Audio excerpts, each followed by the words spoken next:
Good afternoon, everybody, and welcome back. We just got done with our halftime break. You are watching the G-Shock Presents Formula Drift Japan. This is round 2. We are at Ebisu Circuit, and this is the top 16, or as they say here, the best 16. And I am Ryan Sage along with Ryan Lantain. Ryan, as we take a look at the top 16 lineup and get you going right here. Sorry about that. We have a pretty stacked field of competitors starting on Friday into practice. 50 drivers that were whittled down to 43 after some DNFs and some vehicle problems. We ended up filling 30 of 32 spots. That's how crazy qualifying was yesterday. We had a ton of incompletes. The weather really poured down on us as we're giving you the quick recap of how things have transpired up until now. Got into the top 32, and we are looking at a really stacked field now that we've whittled everybody down. The final 16 drivers are now out on course. We more or less from this point forward take direction from our Japanese counterparts who will be announcing the drivers and the matchups, and then we will get right into competition. It is just about 1:30 local time here in Japan. We are in Nihonmatsu Prefecture, just outside of Fukushima, and we are seeing our top drivers here getting ready to do battle. Ryan, as we prepare for that and get ready for the national anthem? Yes. Okay. They told me to be quiet.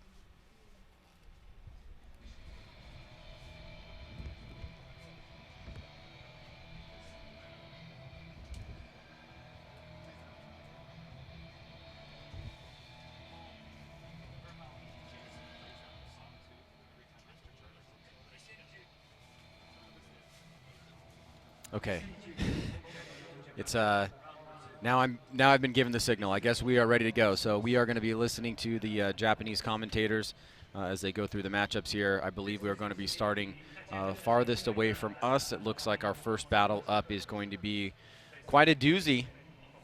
We've got our number 1 qualifier, Katsuhiro Ueo, who had a bye in the top 32, and Shang Nien, who defeated Yuichi Amagai. Shang qualified 16th.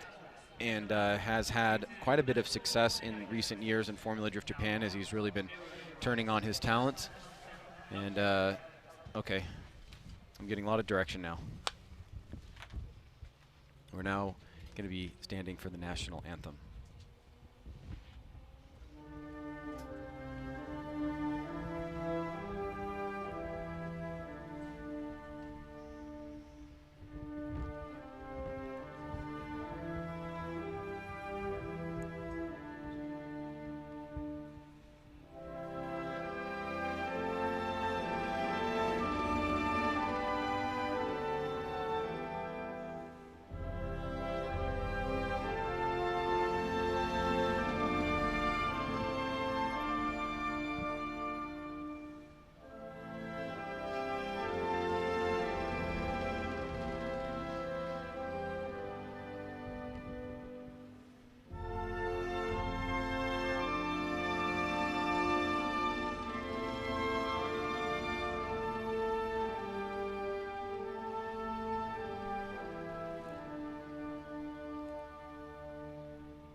All right, so we've gone through the national anthem, and now we will be getting into our top 16 introduction.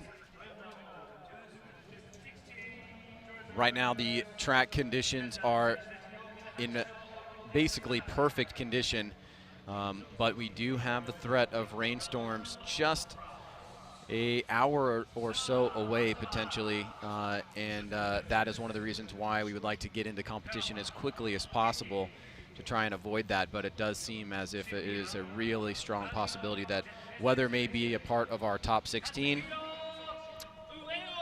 And you can hear the Japanese commentators now introducing our 2 drivers, Katsuhiro Ueo going up against that gentleman right there, winner of last year's round at Fuji, taking out his teammate, Andrew Gray, Shang Nien from Singapore.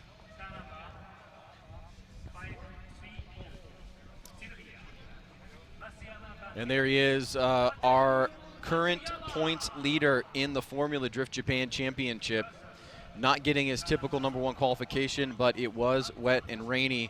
He's got a tough battle on his hands, especially with this gentleman here, Andrew Gray, who literally has a shop about a quarter mile away and has probably spent more time on this track than just about anybody on the lineup, except for one other gentleman that we'll get to shortly.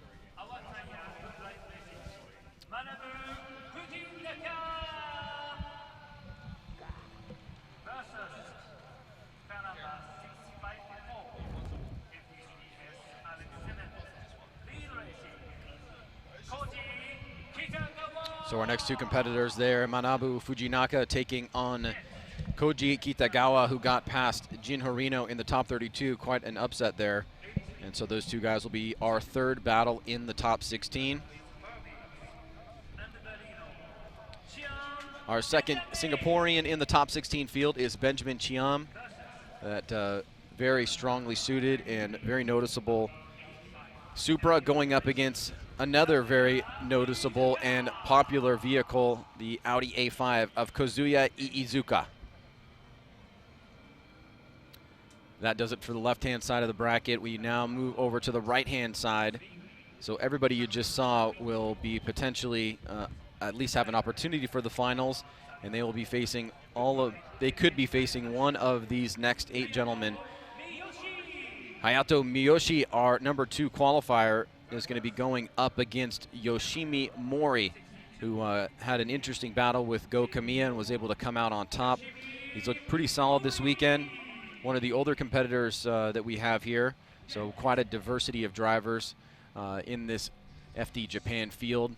Some legends, some young kids, and a lot of really great athletes making up the composition of this field. This is the other driver that we were talking about that has probably spent the most time here because he owns this track, and that's Nobushige Kumakubo, who had a great battle with Takatoshi Imamaeda, came out on top. He's going to be facing Kazuki Hayashi, our #23 qualifier in that ZN6 86.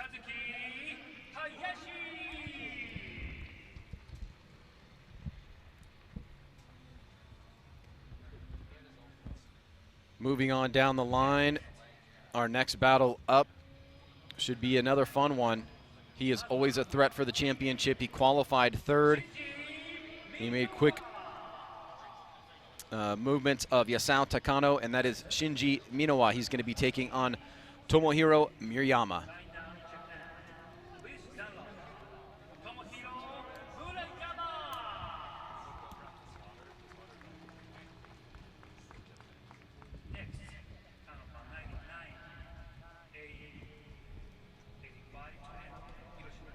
And in our final battle of the top 16, Kazuya Matsukawa, who was able to take out the ever threat Koichi Yamashita after some damage that he sustained yesterday in qualifying, had to bow out of competition with some damage. So he's got that slot, but he's going to be taking on car number 88, Tatsuya Kume, in the S14 Sylvia, who had a great battle with Kazuhiro Kubo, our #6 qualifier. So that is the makeup, the DNA of your top 16 here at Ebisu Circuit. We'll get those guys back to the hot grid and get competition underway. Let me bring in Ryan now. And Ryan, let's talk a little bit about some of the things that you noticed in the top 32 and maybe a quick refresher of some of the top line tandem judging criteria. So in tandem judging, we are looking for that lead driver to run as close to a 100-point run as possible. That means filling, most importantly on this track, specifically outside zone 1. It is the most difficult area to reach. It does take perfect timing of the initiation, perfect line as you're approaching the initiation to get that car all the way to the rumble strip at outside zone 1. Now it may be kind of hard to see that rumble strip. It's been rubbered up pretty significantly, but it is there. We can see it from here. In the video replays, you can generally see that strip of darker pavement there also. From there, the drivers need to draw a smooth arc from the end of outside zone 1 to inside clip 1 and then off to outside zone 2. That has been, it's proven to be the most difficult part of this course, and the drivers that are able to do that have been the ones that have moved on for the most part. There are 1 or 2 drivers that kind of didn't do great on that section of the track, but they were lucky to move on due to a large mistake or an incomplete from the other driver during that battle. From there, drivers need to transition to outside zone 3 and then get themselves down to inside clip 2. Now, what we did on this track this year is move inside clip 1 to the inside of that corner a little bit more, which means that it's now a smoother arc from outside zone 1 to inside clip 1 to outside zone 2, which means because it's smoother, the drivers will be able to carry more speed through there, which does mean they're going to have more speed approaching that final hairpin corner to the left. And because of that, we've instituted a second decel area starting about right around midway through that outside zone 3 area, and the drivers then can get the car slowed down to get lined up for inside clip 2. The first decel zone, of course, is about halfway through outside zone 1 till about halfway between the end of outside zone 1 and inside clip 1. The drivers that we saw doing well in top 32 are the ones that could successfully fill outside zone 1, do a nice smooth arc through there, get out to outside zone 2, and fulfill the rest of the course. We had a few drivers that were leaving outside zone 1 early, which seems to be a common mistake among the majority of the drivers there, and they would end up drawing too straight of a line to inside clip 1, choking them up and causing them to have a problem in that area. So one of the things that we can probably anticipate, just because we do see the drivers pushing harder and harder as they get deeper and deeper into competition, we don't see it so much at the second inside clip, but we do see drivers overshooting the first inside clip. Now, you guys have specified that that is a potential passing area, as passing can only be done on an inside clip. So why don't you walk us through some of the probable things that could happen if somebody were to overshoot that and how to execute a pass? Interestingly enough, up until now, so through top 32, we've only seen a handful of lead cars overshoot inside clip 1, and when they do, they generally don't leave enough room for the chase driver to pass. So they get maybe out just beyond that rumble strip that's outside of inside clip 1 before they are able to tie back into outside zone 2. So that's the major issue. We've seen more of the chase cars going really wide there, but if a lead car does go wide at inside clip 1 or 2, the chase driver can go in for the pass if they can remain on the specified line that the lead driver is supposed to take. All right, more from Ryan as we take a quick commercial break. The G-Shock presents Formula Drift Japan Championship. We are here at Ebisu Circuit. We're going to line up our top pairs and get ready to kick off the top 16 when we come back. All right, and we're back here. It gives you a little view of what we're seeing off the mountain a little bit, which is just behind us. And that is the potential for rain to be coming in from that direction or somewhere in that direction. We hope it does not, but we are going to try to get the top 16 underway in dry conditions and get as deep as we possibly can.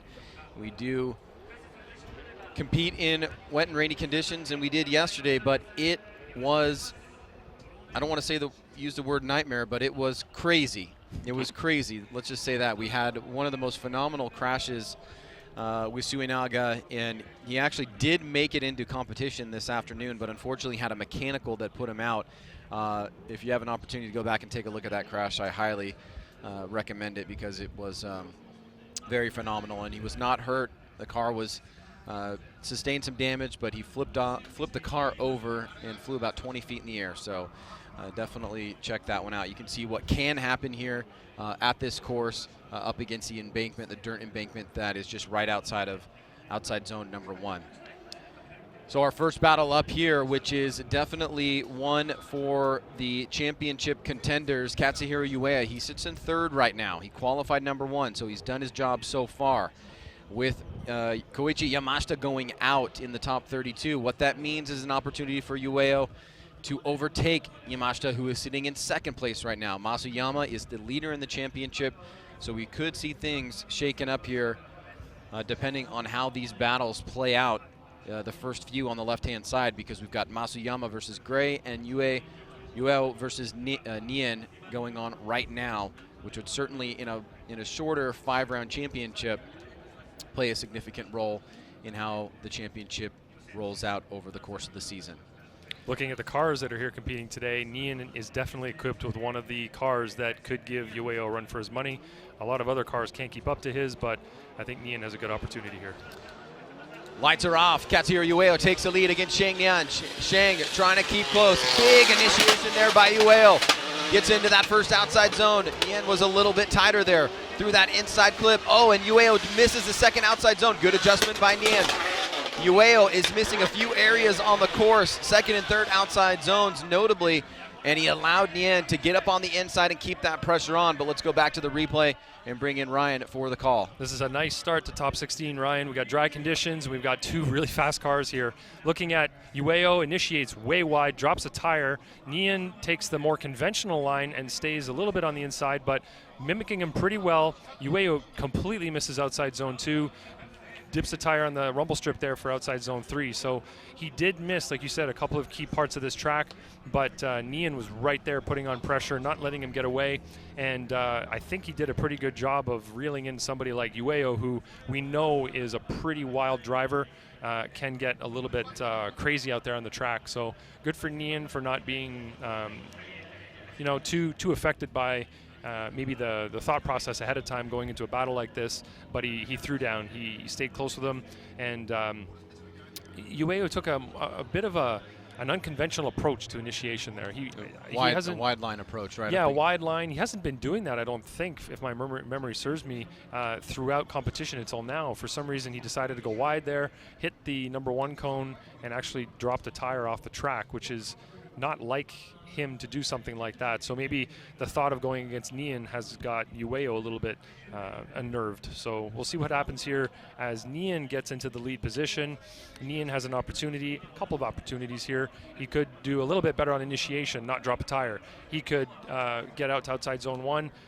Ueo did a pretty good job there. He left it a little bit early, but really did a better job than we've seen the majority of drivers do in that zone.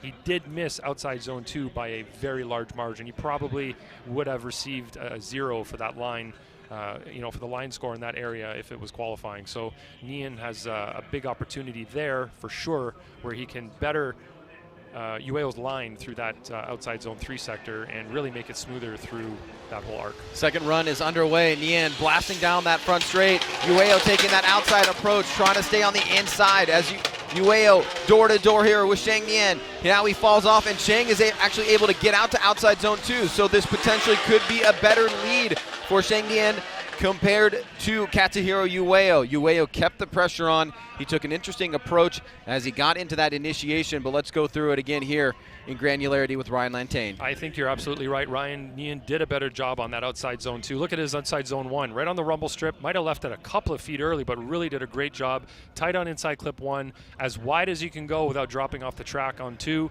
and then outside zone 3 was right on the edge of that rumble strip. So great job by Nian in the lead position, excelled, decelled in the right places. In the chase position, you could see that Ueo was not really in the right position coming through outside zone 2 area, and he kind of straightened up a little bit. Look at Nian there, almost on the first hash mark. That's one of the best lead runs we've seen through that area. And then Ueo, like in the lead, completely missed outside zone 2 in the chase. So really leaving some opportunities on the board as Ueo. He's proven to be a pretty aggressive, competent driver in Formula Drift Japan. Of course, he's been driving for many, many years. This is nothing new for him, but just looking at the way he's adapted to the FD style judging with the different type of rules that we have here, he's done an excellent job of adapting to what we generally look for compared to what maybe some of the Japanese series are looking for from their drivers. All right, so scores starting to come in from the judges, seeing a few drop here. It could be a big upset if Shang Nian was able to take out Katsuhiro Ueo. He'd be doing Koichi Yamashita a big favor as he went out in the top 32. Let's take a look. Andy Yen goes to Shang. Ryan Lantane goes to Shang. That is going to make it official, but one judge going for a one more time. It is majority rules, and Shang Nian is going to be moving on into the Great 8, upsetting the #1 qualifier, Katsuhiro Ueo. Yeah. Exciting stuff, Ryan. Yes, indeed. Very exciting. Our next battle's already up. Look at that. Next battle is on the line. It is Andrew Gray versus Wataru Masuyama. Now, Gray did not get the finish that he wanted. It's a Suzuka twin. He went out in the Great 8. However, it was able to maintain 5th place coming into this round. This would be a huge opportunity for him to take out the points leader in Wataru Masuyama. The story with Masuyama has been he really did a great job in developing his head-to-head and tandem driving in the off-season, and that has been extremely well complemented by his incredible qualifying runs. So does he have the full package together? This is a good test right here. Masuyama initiates right at the third standing cone. Big angle for Masuyama. Comes off outside zone 1 a little bit early. Andrew Gray looking for an opportunity to attack. Masuyama, great job on outside zone 2. Very smooth and fluid. This is what we expect from him. But Gray keeping pace. So one area in outside zone 1 that Masuyama maybe could have been a little bit deeper, but overall a nice solid lead run. Andrew Gray did not let him get away, and it looks like he followed them for the most part where he went on the course. So let's take a look at this again. Yeah, we talked in the driver's meeting about that 2-movement initiation. Good job by Masuyama doing that. Nice flick. Left outside zone 1 early though. Could have been deeper there. Was not as close to inside clip 1 as you'd like to see. Nice and deep in outside zone 2. Good job on 3, but couldn't shake Andrew Gray. Andrew Gray's right there with him, mimicking him all the way through, matching his line, matching his angle, and matching his movements throughout the course. So good job by both drivers, but Andrew Gray has some opportunities now that he can exploit in the lead position, and namely would be outside zone 1 to begin with. It's going to be something that he has to really take advantage of. He's got to get out wide, fill that zone, closer on 1, inside clip 1 there, and then outside zone 2, he's got to do as good as Masuyama did there. And you can see there that Masuyama did a pretty good job elsewhere, just really that outside zone 1 and inside clip 1 where he could have been deeper in outside zone 1 and closer to inside clip 1. So some opportunities here for Andrew Gray, and let's remember that one of the big questions here that we see with most drivers that go up against Andrew Gray is, do you have the grip and the speed to hang with Andrew when he is in the lead position? And certainly Andrew had the speed and grip to hang with Masuyama. Does that go the other direction as well? We will find out. Chase driver is allowed to jump the light if he needs to get out of the gate and get a little bit of advantage, so we get close tandem into the first corner. Here we go. Andrew Gray taking the lead against Masuyama. Gray initiates at the third standing cone. Masuyama sticking with him so far, but he may have pushed a little bit too hard here. He's on a much wider line. He's going to have to circle back on the inside. Gray gets out to outside zone 2. Solid on outside zone 3. Here comes Masuyama, but he falls back again in Andrew Gray's smoke line. And a pretty good competitive battle, but Masuyama was really flirting with the edge there. Let's take a look at this again. Andrew Gray, like you said, has the car that is hard to keep up with. He builds some fast cars, big engines. You can see on initiation, beautiful job in outside zone 1.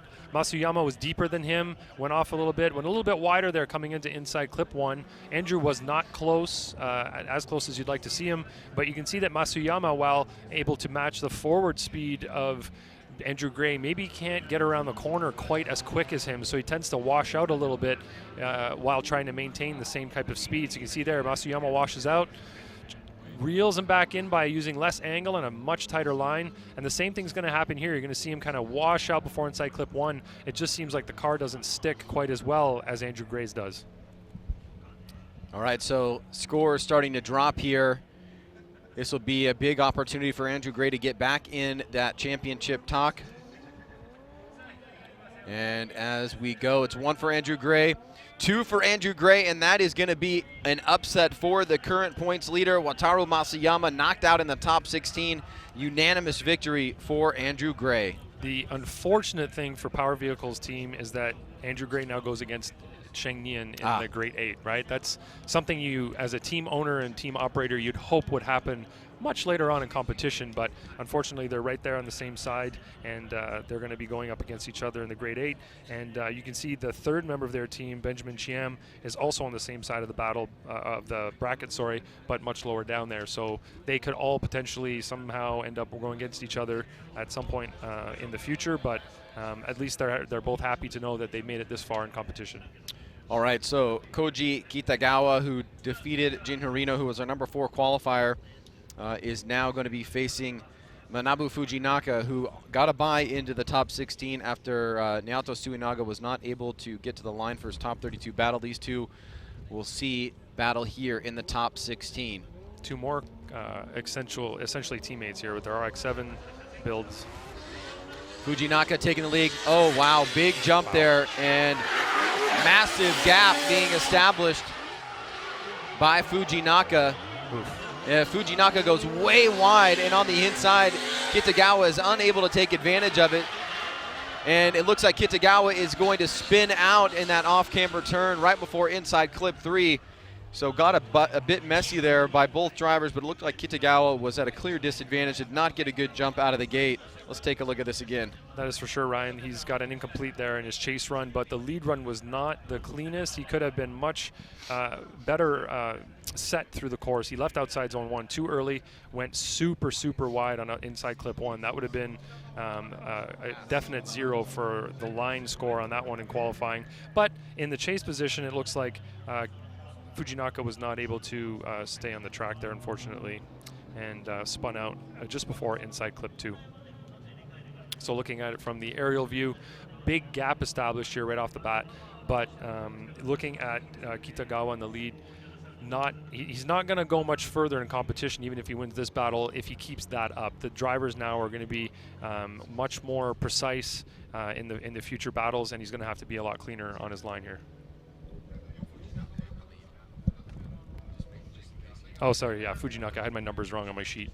Fujinaka in the lead. My bad. My mistake.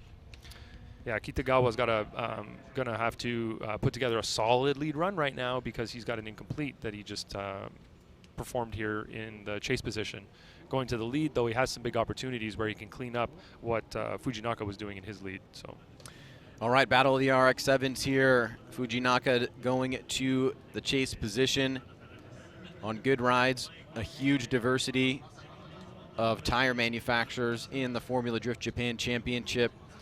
Different set of rules over here. We see a lot of purpose-built drift tires, an incredible amount of grip, and it is very interesting to watch as they build these incredible machines. But our battle at hand here, car 654 going up against 808. Fujinaka giving him a bit of room here.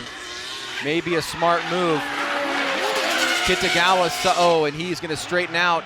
Fujinaka trying his best to avoid the situation, and I think he is just a little bit concerned that if he pushes the pressure, he may end up running into Kitagawa, so he keeps it conservative, and that may have been the smart move there. It looks like it was an incomplete from Kitagawa after outside zone 1, which means that the run would shut down at that particular point, but let's verify that with the judges. Yeah, you're right. Kitagawa had a big issue in the lead position where he straightened out quite considerably after outside zone 1. So as you can see there, the car goes to angle, but then he straightens up. So that'll be an incomplete from him. From our perspective, watching Fujinaka in the chase, he was going completely straight away from us at angle with the front wheel locked up and the back wheels locked up on handbrake.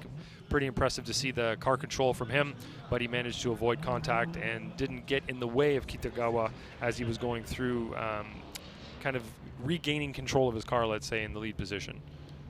All right, so let's make it official here. As the judges' scores are coming in, you can see that Audi A5 in the background warming up in the burnout box. And as suspected, it is going to be Manabu Fujinaka getting the win here against Koji Kitagawa in the top 16.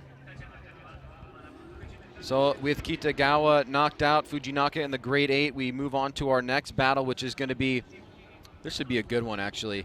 Benjamin Chiam, our number 5 qualifier, taking on Kazuya Iizuka. Iizuka developing this Audi A5, an incredible machine. Benjamin Chiam been working with the Supra for a number of years now and has really got that thing dialed. He's fast, he's quick, he has a lot of grip, and this should be a really fun battle to watch here.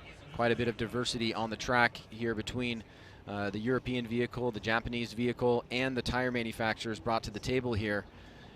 So we will get this battle underway. This is the final battle of the left-hand side of the top 16 bracket, and this will make us halfway through the top 16 so far after this battle ends. Here we go. A little bit of a jump out of the gate there from Iizuka. Interesting rollout. Now Chiam gets out front. Iizuka able to initiate a little bit later at that last standing point to try to keep proximity here. Benjamin Chiam blasting into that outside zone 2, back around. A little bit of separation here towards this last section of the course. Less angle by Iizuka on that final turn, but it was the start that made things pretty interesting. Let's take a look at this one more time. I think that he mistimed his start off the line there, and it hurt him. Unfortunately, Iizuka did not time that well. Benjamin Cham could have been deeper in outside zone 1, could have hung on to it a little bit longer as well. Did not too bad on inside clip 1, though. Maybe at the second hash mark, he could have been deeper in outside zone 1, but was near the rumble strip or just barely on it, and did an okay job on outside zone 3. So looking at the start here, you can see that Iizuka tried to get the jump, but then had to lift off to let Benjamin Cham by, as the lead driver does have the right of way, and he just didn't really time that the best, unfortunately. So just touching that rumble strip there is Benjamin Cham, okay on outside zone 3, and could have been tighter on inside clip 1. He kind of late apex that inside clip. Would like to see him get into that corner a little bit earlier and kind of go across the right around the front of that inside clip, as opposed to around kind of the back side of it. So could clean that up a little bit. But now we're going to see, I don't know if there was a power deficit from that Audi. Did he need to jump the line like that, or was he just being super cautious? We're going to watch now and see if Benjamin Cham's going to jump. Is he going to try to leave at the same time? Is he able to keep up to the V8 of that Audi A5? Well, it's interesting, and it's worth pointing out that one of the things that Formula Drift does allow for the chase drivers, you can jump the light, you can leave whenever you want, and you can also initiate at the last standing cone and still receive the appropriate marks for your initiation, even if your competitor initiates at a set of cones earlier than that. And that just allows the chase driver to try and get as close to the lead driver as possible to give us the best possible tandem. Here we go, Iizuka out of the gate, blasting down that front straight. He initiates right there. Benjamin Cham right with him. Great job on that first outside zone. So nice marks there through that inside clip. So far, so good in the lead position by Iizuka. Cham closing the door now on the inside, that final inside clip. And a pretty good battle there on that second run. Iizuka looked strong in the lead position, and not too many mistakes out there, so giving himself the best opportunity. Yeah, he really burnt through that chicane too. Good for him. Good initiation here. Nice and wide on outside zone 1, a little bit too wide. Tire over the line. Got relatively close to that inside clip 1, which was really nice. Deep in outside zone 1. Good job on outside zone 3, I should say, 2 and 3. Great job there. Tight on inside clip 1 and 2. So good job in the lead position here. He has clean line, angle was set all the way through the run, and he didn't really look like he had any bobbles except right there at initiation. This sky view is very, very helpful for us. You can see Benjamin Cham, though, right there, kind of taking a tighter line through outside zone 2, not really mimicking the line there as well as you'd like to see, and kind of had a couple of angle discrepancies through a couple of spots of the track as well. So a close battle here. Where will it go? What direction will the judges push it? Each judge putting in their scores independently. Andy Yen going to Kazuya Iizuka as well as Ryan Lantain, and it looks like the really solid lead run of Kazuya Iizuka gets him a unanimous victory over Benjamin Cham.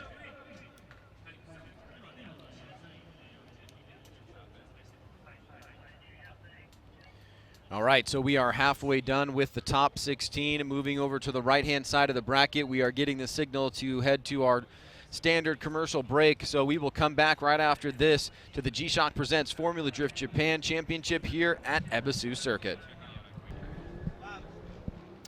Welcome back to Nihon Matsu Prefecture. We are at the Ebisu West Circuit. That is our judging tower. Right to the left of that is the spotters tower. And the spotters are giving, hopefully, good advice to these drivers that are out on the line. Certainly that is going to come into play if this weather cell that seems to be threatening us makes its way in. So far, so good.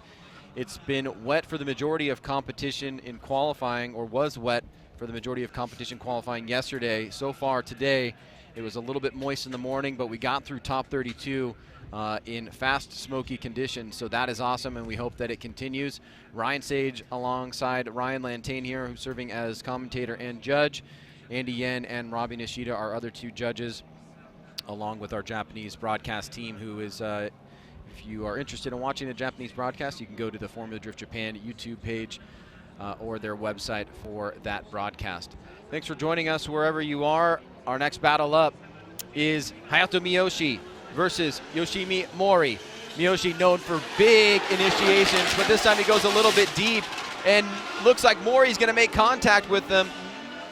So an untraditional initiation from Miyoshi, and we've got what, at least by rulebook specifications, would be contact.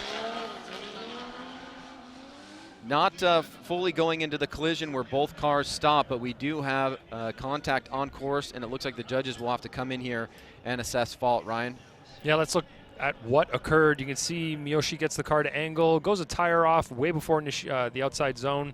Seems like he's got low angle and still slowing down pretty far after that. So we'll have to look at if that was decel in the wrong zone. Hopefully we have our sky view via the drone, and that would give us a much better indication of what actually occurred out there.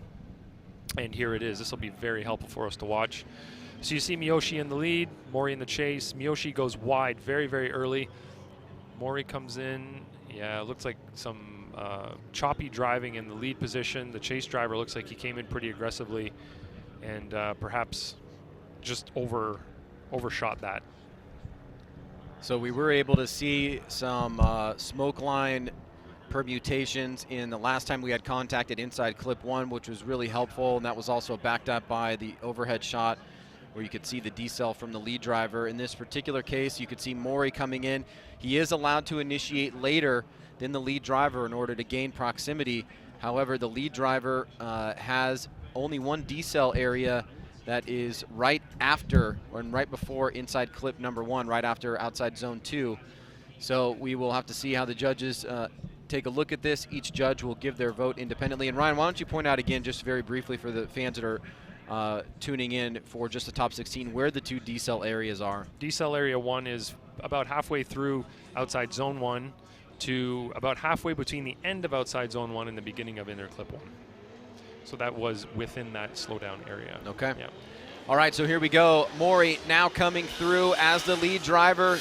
He will have a little bit of hesitation on initiation, and Miyoshi looks like he is a bit unsettled in his car after that run number 1. Mori goes way wide here.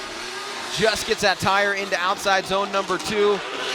And Miyoshi trying to get back in the battle here. May have come a bit unglued after that first run and the contact that we saw there. So Ryan, take us through run number 2. It looks on first glance like Mori is trying to get away. You can see him overshooting both inside clips, going very, very fast in his lead roll. Did a good job on outside zone 1, but inside clip 1 he's not even near it. Didn't really get to the right spot for outside zone 2, late for outside zone 3. He's just over speeding throughout the entire course, not really hitting his marks and making mistakes everywhere. So not really what we're looking for from the lead driver, and in the chase, of course, he made that big error. So it's not really looking too good for him. He should have slowed down and concentrated on hitting his marks here throughout the course. Well, to be honest, I was expecting a little bit more from that battle. Both drivers showed some really quality driving earlier on in competition. And now we will go to the judges' scorecards. 1 for Miyoshi, 2 for Miyoshi, and 3 for Hayato Miyoshi. So the contact in run number 1 playing a big role there, as all 3 judges are unanimous. Car 3, 4, 4 is moving on into the Great 8.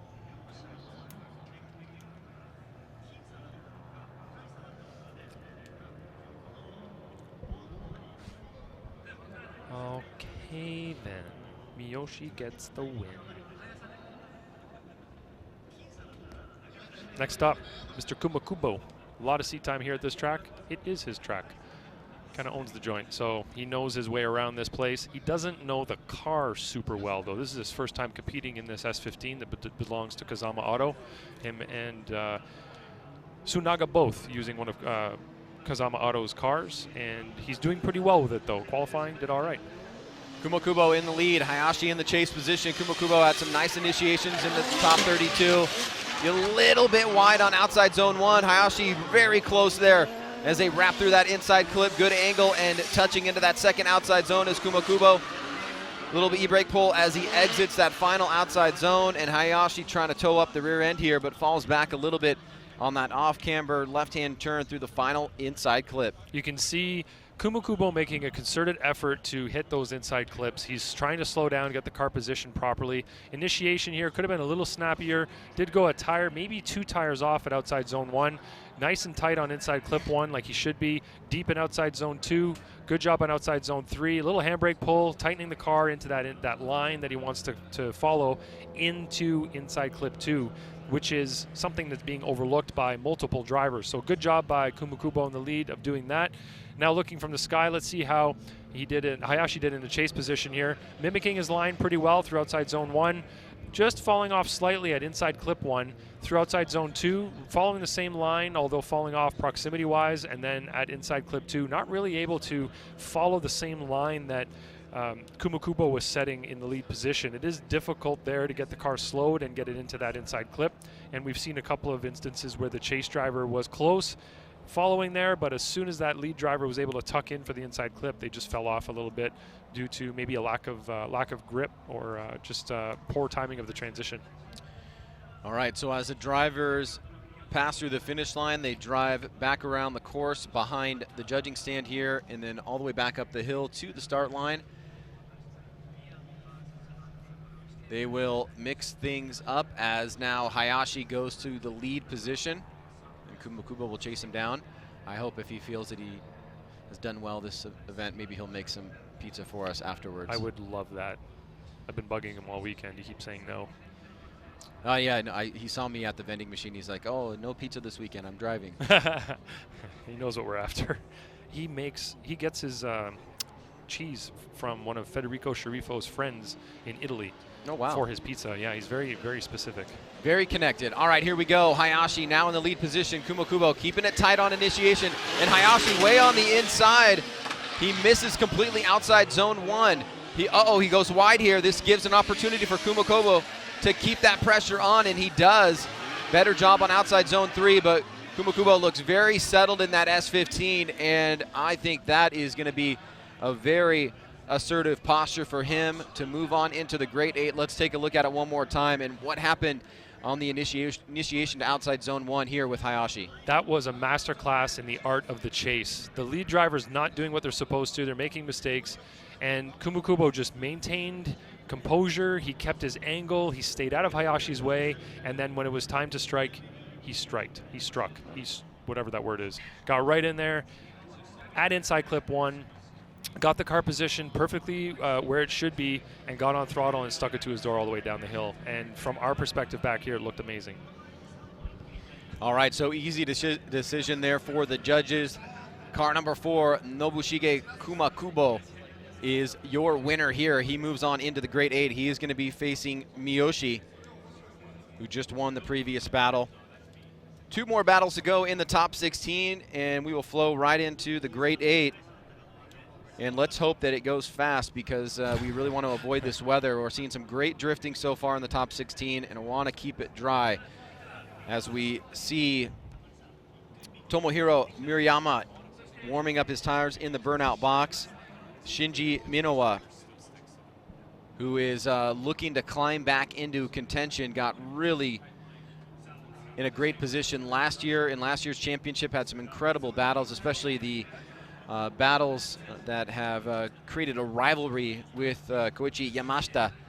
Unfortunately, Yamashita out in the top 32, and we're seeing Ueo out as well as Masuyama in the top 16. So this is potentially a table turner for the championship chase for the guys that we would expect to be up at top.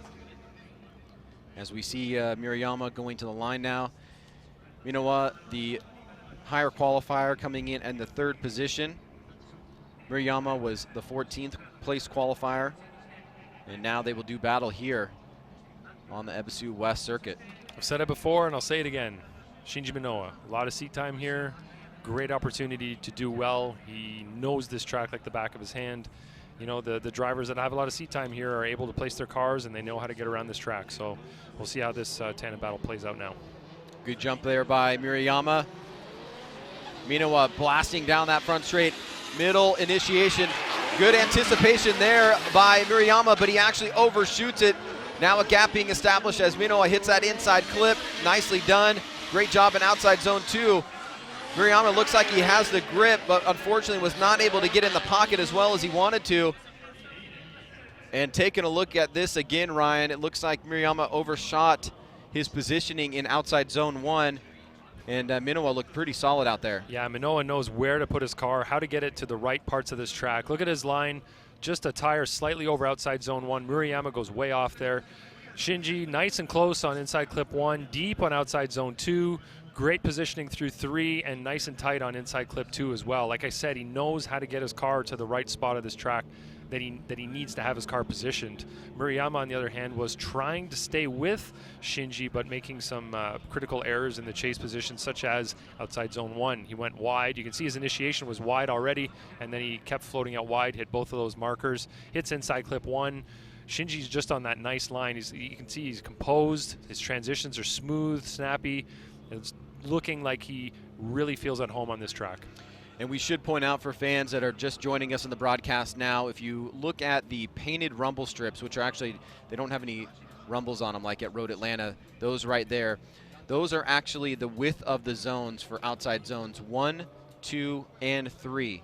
So when you see a driver getting out to those the cones that designate, that is the furthest point of the zone for the most part. I think outside zone 1, you guys have it just a little bit outside of it, right? Exactly, because if we get the tire on the rumble strip, which is full points in qualifying, then the bumpers would be hitting every cone if we put them right on the edge. So we give them a little bit of space there, because outside zone 2 can be seen as a pocket.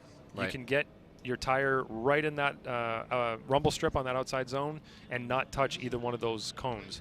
Heck, I did it in my little crappy missile car. Outside zone 1, on the other hand, is kind of a long, drawn-out one where if you do want to fill that zone, because of the positioning of it and the way the car goes through it, you will knock both of them over if you put a tire And it's about, properly. I think it's about 18 inches of paint for the rumble strip. It depends on which rumble strip you're talking about. For outside zone 1. Inside, yes, yeah. Exactly. Yeah, that sounds about right.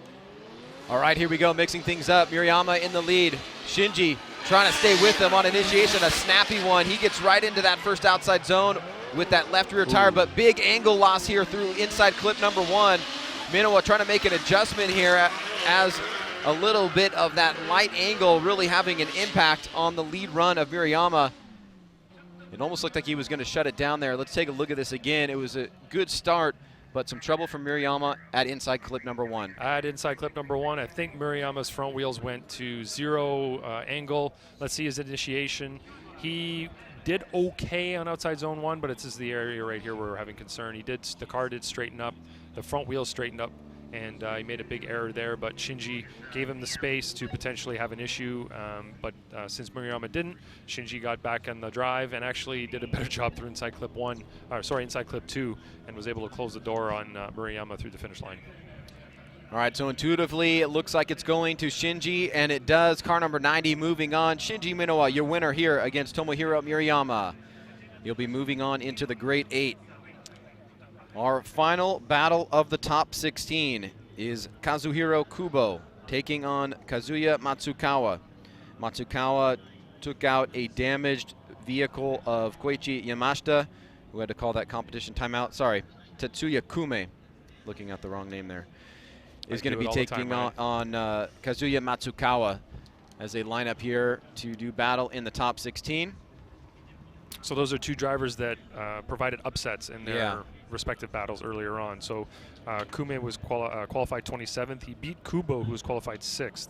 So you've got 27th place Kume going up against 22nd place qualifier Matsukawa, who beat 11th place qualifier Yamashita, who did have some car trouble after his contact with the wall yesterday in qualifying, that big dirt hill that we have over here. It did significant amount of damage to his car, considering that it is a soft dirt hill, but it's just the way that he hit it, and it kind of helicoptered him around and did a lot of damage to the car. So he's had some problems with that one since, but you know, they pressure washed the whole thing to get all the mud out of it. I saw that. And it looked like maybe they got some water where it shouldn't have been, and that could have caused a bit of a problem.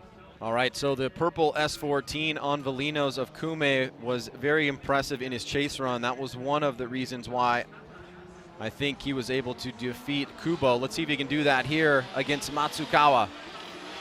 Snaps it right at that third standing cone. He's just going to get to the edge. A little bit of over speeding there from Kume, but He makes an adjustment right outside of inside clip 1. You can see he definitely has the talent, the grip, and the speed to be in the chase position, but got a little bit wonky there leaving inside clip 1. Let's see what happened again on this first run. Yeah, you could tell he was very eager to stay close and get tight with the lead driver, Matsukawa there. But unfortunately, Matsukawa does not the perfect job on outside zone 1, but right on the inside edge there of that outside zone. In the chase position, Kume is really working, trying to stay close, and it looked like he was working harder on the proximity than staying in drift, and it caused him to lose some angle. I can't say that he went fully straight, but let's watch the drone footage from above. That's going to give us the best indication of what really occurred there. So he went a little bit deeper in outside zone 1, got really close right here, trying to stay close. Yeah, he almost went fully straight in the chase position. It was very, very close, but he managed to stay within proximity, but it probably cost him a little bit there in terms of angle. He did make some compromises to do that, so that'll be put into consideration when we compare the chase runs. Right now, as Kume goes into the lead position, Kume has an opportunity to get on that rumble strip in outside zone 1, get closer to inside clip 1, and that would be the only area in the lead where he could truly outshine Matsukawa's lead run. All right, so both drivers heading past us back to the hot grid and then right to the start line for run number 2. The 85 there, the Trueno, against the S14 of Tetsuya Kume. That mistake from him needs to be overcome here. He's really got to lay down a solid lead run. We'll see how the grip and power holds up. And I see you guys holding your hands out. No rain just yet, so let's hold it together, folks. Here we go. Kume out of the gate, but Matsukawa hanging with them. Close initiation. Fills that first outside zone. Matsukawa on the inside, as you see an overshooting by Kume of inside clip 1. He does not, and then there's a mistake right there at outside zone 3. So mistakes from both drivers. Kume not able to fill outside zone 2, and you got to appreciate Matsukawa staying close on initiation. Try not to let Kume get away, but let's take a look at this run one more time. Look at his mimic on initiation. It was like a shadow. That was great. Kume gets out wide on initiation, gets to outside zone 1, kind of overfills it, goes a little bit long on it and causes him to go long on inside clip 1, and then was really doing a good job through the rest of the course, but in the chase position, Matsukawa just couldn't keep up. I did really like Matsukawa's initiation, though. That mimic was incredible. The timing, look at that, boom, exactly the same time. But it just looked like Matsukawa in the chase could not match what Kume was doing in the lead, even though Kume had a big deduction in angle there at outside zone 2 that would help foster that separation between both drivers. So it makes it very difficult for the chase driver to follow there. So going to come down to each judge now to see who wins. The final battle of the top 16. The results are starting to come in here. We've got a stacked field. Shang Nian, Andrew Gray, Fujinaka, Iizuka, Miyoshi, Kumakubo, Minowa, and the winner of this last battle here, Kume and Matsukawa. Let's find out who it is going to be.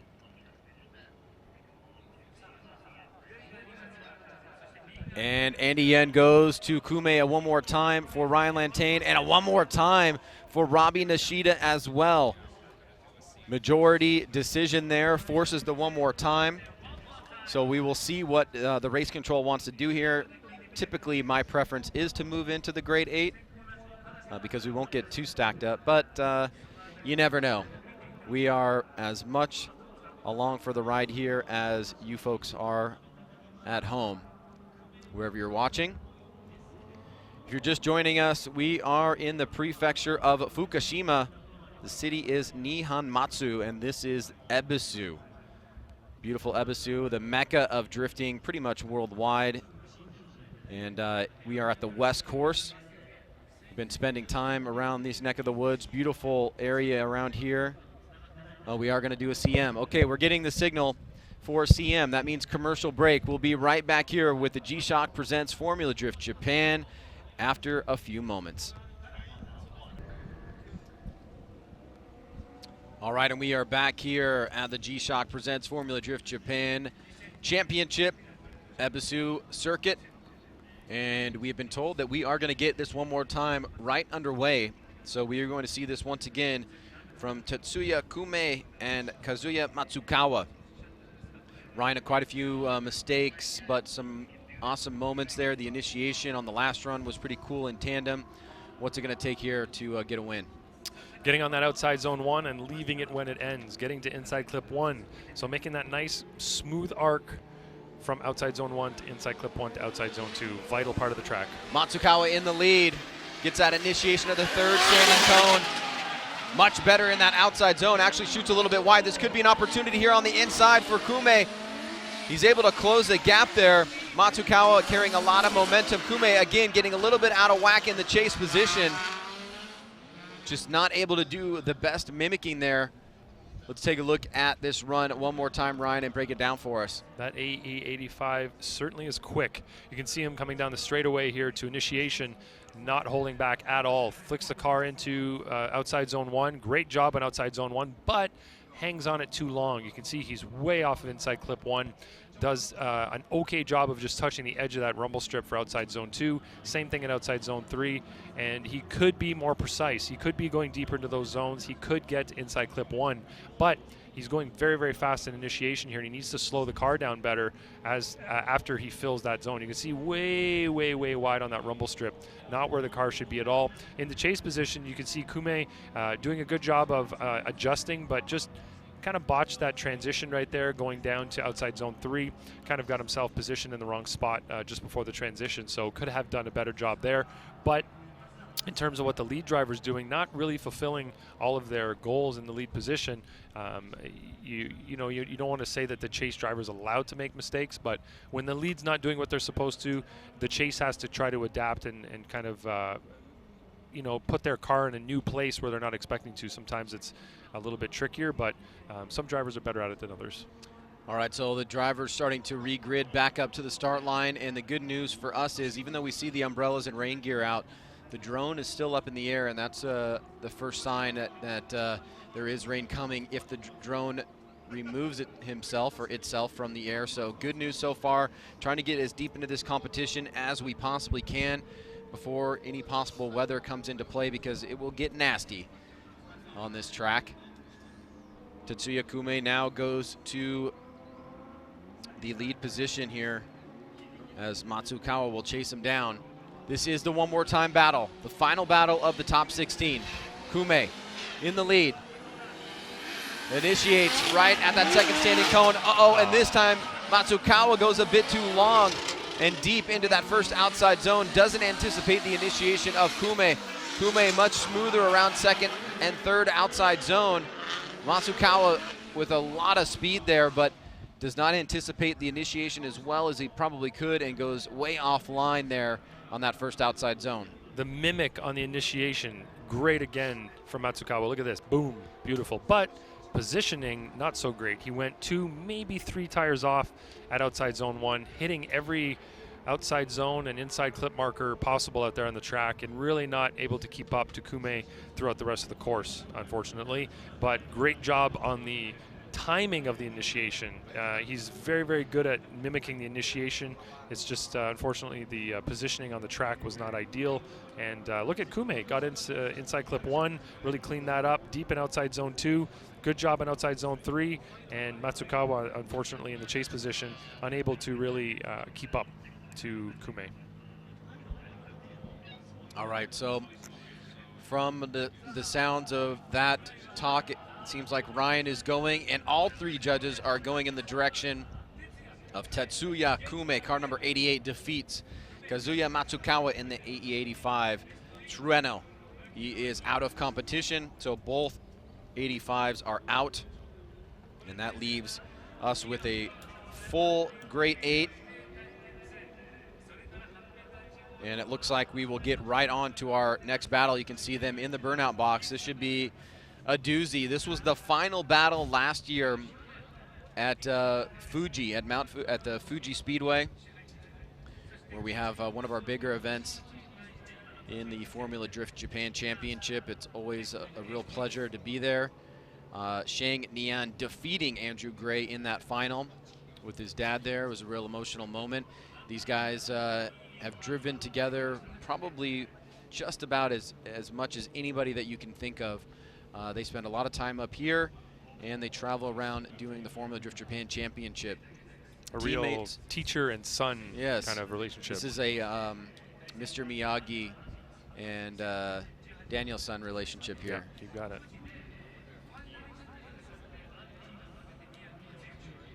So the higher qualifier of Andrew Gray taking the lead here. Nguyen came at 16, Gray at number 9. Both drivers out, blasting down that front straight. Gray and Nguyen initiate pretty close to each other. Pretty good job by Gray on that first outside zone. Shang sticking with him here, no major mistakes. Gray excellent on outside zone 2. Shang coming through the smoke line, sacrifices getting out to outside zone 3 to gain proximity. And it may have been the right decision there because we got some good proximity out of it, but he does miss that outside zone 3. Let's take a look at this again. I love the way Nguyen dove in from outside zone 2 to 3, the way he got his car positioned and slowed down. That was great. Look at Andy Gray here on initiation. Right on the outside zone 1 rumble strip, but leaves it a little bit early. Nguyen's right there with him. Now Nguyen's going to rocket forward here. He's going to miss that outside zone 3, but man, did he get his car positioned from our viewpoint here really, really well. So let's watch from the sky and see what we see from the drone footage here that really tells us everything we need to know about car placement and any kind of mistakes that were made. Andy Gray doing an awesome job on inside clip 1.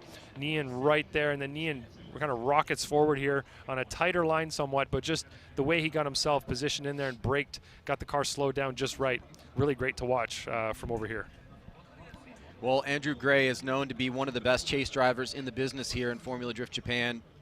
And as we see Shang making his way back, he will be chasing him down. Both gentlemen laying it all out there in run number 1. And run number 2 will be very decisive. Andrew Gray always going for a championship. He is the winningest driver in Formula Drift Japan, 3 championships to his name. Shang Nguyen, that lone win last year, but has certainly become a much stronger force in the FD Japan Championship over the past couple years. Since the last time many fans may have seen him stateside for Pro 2, he has developed into a very solid driver. All right, Shang Nguyen out of the gate through the chicane. Andrew Gray not letting him get away. Coming into initiation, look at Andrew Gray right on that back bumper already, but great job by Shang out front, tight on that inside clip, reaching into outside zone 2. Good battle on him here. Maybe he got a little bit long. Here comes Gray, door-to-door action, keeping it close, driving right through the smoke line of Shang Nguyen, and that is what we have come to expect from Andrew Gray as we take a look at this run. An excellent run by both drivers one more time. Yeah, well done by both of them here. Nguyen in the lead position, knows he's got to throw it down. Went a little bit deep on outside zone 1, but filled it fully in terms of the length. Got out wide on outside zone number 2 there. A little bit too long on it, actually. Hit the outside zone marker. But Andy Gray treating that lead car like a moving clipping point like he should be. He was Nguyen's shadow through that run, really knowing that he can trust Nguyen's inputs. He knows that Nguyen's not going to play any games, not going to do anything sketchy up front, and he can get nice and close and push really hard. So you can see there, Nguyen went long on outside zone number 2. Wow, look at that. Yeah, look at the way he dove in there. Nguyen was long on outside zone 3 as well, and I think Andrew Gray knew that he had to stick it to Nguyen's door, and he did a great job of doing so. That was the first time in this event I think we've got smoked out on that last corner too. Yep. Two very powerful cars throwing up a lot of smoke there. All right, all 3 judges going the way of Andrew Gray as suspected there, and that was definitely deserving of a Final 4 battle, but great to see in the Grade 8 as well. That'll certainly shake up things for the championship as Andrew Gray is now hacking off a few points from the guys that are out in front as he comes into this round in 5th place, trying to chase down Masuyama, Yamashita, and Ueo, who are all out of competition right now. So Andrew Gray in good position. He's going to be facing the winner of this next battle. As we see Fujinaka coming to the line, it is Manabu Fujinaka against Kazuya Iizuka. Now this is the best that Iizuka has done so far this year. He had an early knockout in the top 16 last round in that vehicle that he's been developing. A lot of advanced technology being used on that car, and it has certainly been getting better each practice session that we've seen, and it is certainly one to watch, but he's got a tough competitor here against him in Manabu Fujinaka. Fujinaka qualified 20, Iizuka number 12. All these people with their windshield wipers at the start line are making me nervous, but it doesn't seem to be raining at all. No, the drone is still up in the air. There's no rain, at least where we are. So Iizuka blasting through that chicane, nearly hitting a cone, but gets a good jump against Fujinaka. He's going to go right into that outside zone, just getting a little bit wide there, but makes it look good, and Fujinaka is way off base here. He's far behind, and he way overshot that first inside clip, and also the second inside clip through the finish line. So that was very off balance there in terms of performance. Iizuka doing a great job in the lead position with very few mistakes. What happened to Fujinaka, Ryan? Well, in that first season of competition with that A5, he's proving that it's very competitive right out of the box. Great job in outside zone 1, getting that tire just slightly over the rumble strip there. Fujinaka in the chase, not able to keep composure in the chase position there, not really able to follow the same line through either inside clip. You can see him going way wide at inside clip 2 there, just like he did at inside clip 1, and kind of stalling up. So when Fujinaka goes to the lead, that may be something that Iizuka has to pay attention to, as we, you'd expect he might do the same thing in the lead position, but you can see he's way off there. Iizuka did a great job. He's really adhering to the lead driver's responsibilities, taking them seriously and actually following through on them. I know a lot of drivers have been trying to do it, but they just haven't been able to put it together, as well as a couple of drivers like Iizuka here today. All right, so the drivers heading back to the hot grid as judges digesting the run and the replay, as well as the overhead drone shot, which has just been phenomenal. Gives us great perspective, helps us see the punctuations in the smoke line when we have contact. And now we will switch things up here with Iizuka going to the chase position, and Fujinaka, who seems to be at a deficit here, at least on paper, will go to the lead. I think that's fair to say, Ryan. Well, you know, it'd be cool if I had a judge sitting next to me. I could learn a lot more. Try to find you an accomplished judge to come replace me. I know. The lights are lighting up. And here we go. Fujinaka gets a good jump. Iizuka doesn't want to let him get away. Initiates. Iizuka a step later on his initiation, but keeping it close. Uh-oh. And again, overshooting it is Fujinaka. Iizuka anticipates it, and he takes a daring move there. That's the first time that we've seen that. On the face of it, it seems like that should fly. Did he just drive him off the track? It looked like Fujinaka was way off inside clip 1. He was trying to make his way back, but was going nearly off course, and Iizuka came up on the inside and made that pass. So now it will be really a question of, was it legitimate? Let's take a look. Outside zone 1, Fujinaka did go slightly a tire off there, but Iizuka went even further. Right here. I think he got it. Well, I don't want to put anything in your head, but. No, but it looks like he did, but Fujinaka's car turned off. So I don't know if he turned off before that or because of that. That's the question, because he sat there for quite a while, and then you heard his car start up again quite a bit later. So it's going to come down to magical drone footage if we have it. Otherwise, I'll have to confer with the other. Well, there's no question that he was way off of inside clip number 1. Yes, he was. The question is going to be whether or not he could get back to outside zone 2, and I think we will find out here. Walk us through your feelings as you're watching this. Yeah, he's very, very wide. Iizuka takes the opportunity to go around. You see that darting motion from Fujinaka to the left-hand side, yeah, trying to maybe avoid contact there, but he was way wide on that first inside clip. So this is a tough one. It is. Robbie's just asking for a replay now. A replay of the replay would be phenomenal. So we're going to get that one more time, just to look at the motion that Fujinaka's car kind of made there just before he went off the track and shut down. I can't blame him for taking the opportunity to pass here, because imagine if he followed him out there. Like he's like so far left, and so far before the second outside zone. It looks like Iizuka kind of hesitated for a second and then went in. I would have liked to see him go in immediately and just take it. It would have been a lot smoother and it would have worked out better. But I'll have to talk to the other guys and see what they're feeling. I'm going for the pass. So Ryan Lantane off mic now, talking to the other judges, come up with whether or not that is considered a legal pass.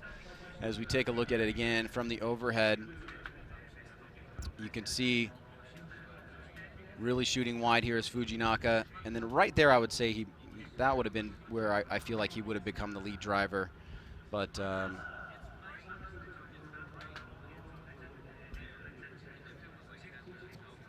tough call. It's very Vettel Hamilton-esque, is it not? Oh, Ryan can't hear me. He's off. He's off.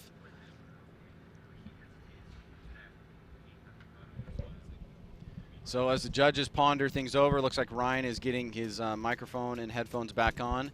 What say you? This is a tough one, Ryan. It's not easy to come up with a fair assessment of this. So I think the fairest way to do it is to maybe have them go again. In my eyes, it's kind of like a shared responsibility in a sense. One guy hesitated before he went, and then by the time he did go, he kind of got in the way of the other driver. But the other driver was so far offline and making such a mistake that it's almost like they forced each other's hands to do two separate things that caused that right there. All right, so it sounds like a little bit of ambiguity here, and Andy Yen is making a commitment for Iizuka one more time and one more time. Yeah. So we are seeing a majority decision with the ambiguity from the past that got real close, but the 2 of the 3 judges want to see it one more time. Yeah, Andy said that he thought Fujinaka was going to be wide anyway at that point in time, so he went with Iizuka. Okay. Yeah, I think it's either Iizuka or one more time. It can't go in the other direction. No, exactly. Yeah. I just had Iizuka not hesitated before going to the inside clip and making the pass. He hesitated. He hung back, and then you could see that he paused there and then finally went for it. Unfortunately, that is the feeling that I have, that had he gone right away, had he just gone for it, he would have made the pass smoothly, everything would have been fine. And it's not that it was an unchaseable lead per se in the traditional sense, right? Because he could have gone out wide with him and just followed them. Right. But there was an opportunity there. You know, you got to give him some credit for taking it. Yep. But the timing of it was maybe just right at the threshold. It was just off a little bit, yeah. It's we've seen other drivers follow worse from the lead driver, let's say, and I think he could have stuck it out or made the pass immediately. I'm not saying he shouldn't have made the pass. He just waited a little bit too long to do it. So. All right, so Fujinaka and Iizuka getting a tire change. Our next battle up, moving over to the right-hand side of the bracket. Hayato Miyoshi versus Nobushige Kumakubo. This is going to be fun, Ryan.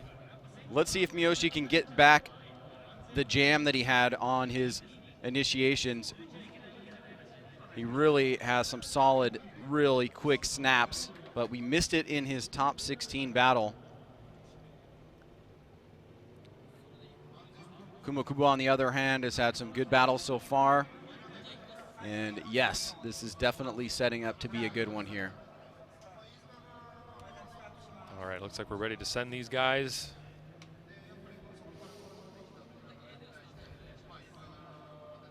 And the finger pointing means light goes on, off means go.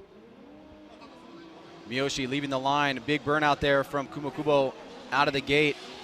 Middle of the course, snap, big angle, but he gets into that zone early and he goes a bit wide.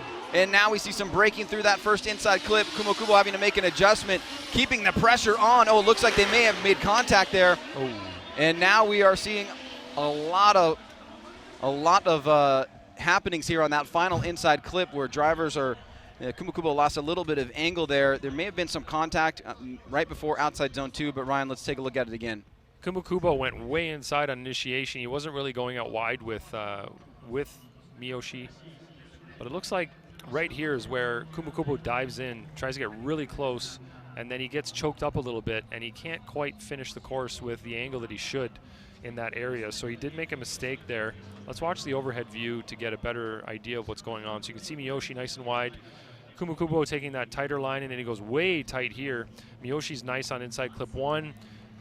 Kumakubo gets nice and close there, and then right here he kind of falls off a little bit, loses angle, not really able to finish strong. Is Miyoshi offline on outside zone 1 for hitting the cone? Could have been a tire off there in that area, but I don't think it was a severe 1, slightly off. The outside zone marker where it is, you could technically still be on the edge of that rumble strip and hit it with a bumper. Yeah, like a bigger trunk and bumper. And R34s tend to have a little bit bigger, I guess. Not quite JZX length, but could have been still right on the edge of that line. And confirming there, no contact, so it was just a lot of back and forward movement through the smoke line, but no contact on that run. And now Kumukubo will go to the lead position. Kumukubo had positioned himself so well in the previous tandem battle. In this one, it seemed like he tried, but he failed in a couple of attempts, right? All right, here we go. Miyoshi giving him a little bit of room here. Initiates a little bit later. Kumukubo into that first outside zone. Miyoshi looks like he might wash out here on that inside clip. This is a better lead run from Kumukubo, and he is establishing a bit of a gap here. Now Miyoshi trying to come back on that last inside clip, but not able to get that door-to-door action that you want. And taking a look at it one more time, both drivers giving their best here in the grade 8. Hard to see who has a real advantage in this one. Kumukubo kind of has the same line as Miyoshi did in the lead. Didn't quite hit that outside zone marker, but really similar mistakes made by the chase driver in this one too, missing some outside zones, not quite filling everything the way he should, not mimicking the lead driver. It's kind of the same thing that Kumukubo did in his chase, just not in the exact same area on the track. You know, Miyoshi does a better job through outside zone 1 of mimicking, is falling off a little bit here, doesn't go as deep in outside zone number 2 or 3, and kind of washes out slightly there. Not really, kind of follows, but not really close. Yeah, there's nothing really that stands out from either driver in either position in either run. So it's not really one that screams to you a winner, you know. So I feel that one more time would be kind of required there to see them go again and try it one more time. Well, that'll definitely do it, because if you voted it, yep, 2 out of the 3. As Robbie Nishida wants that pizza, he goes to Nobushibe Kumukubo. But it is a majority rules here. We will see that one more time. And it looks like we probably will go back to the previous one more time battle of Fujinaka versus Iizuka. No, we are actually going to go to Shinji Minowa versus Tetsuya Kume. This is the last battle of the grade 8, but we do have 2 one more times to revisit. So let's see if we can get another driver into the Final Four with Andrew Gray.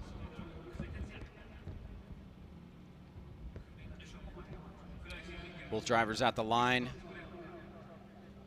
Minowa has quietly asserted himself as a real contender for this weekend with a high qualification and some great battles in 32 and 16.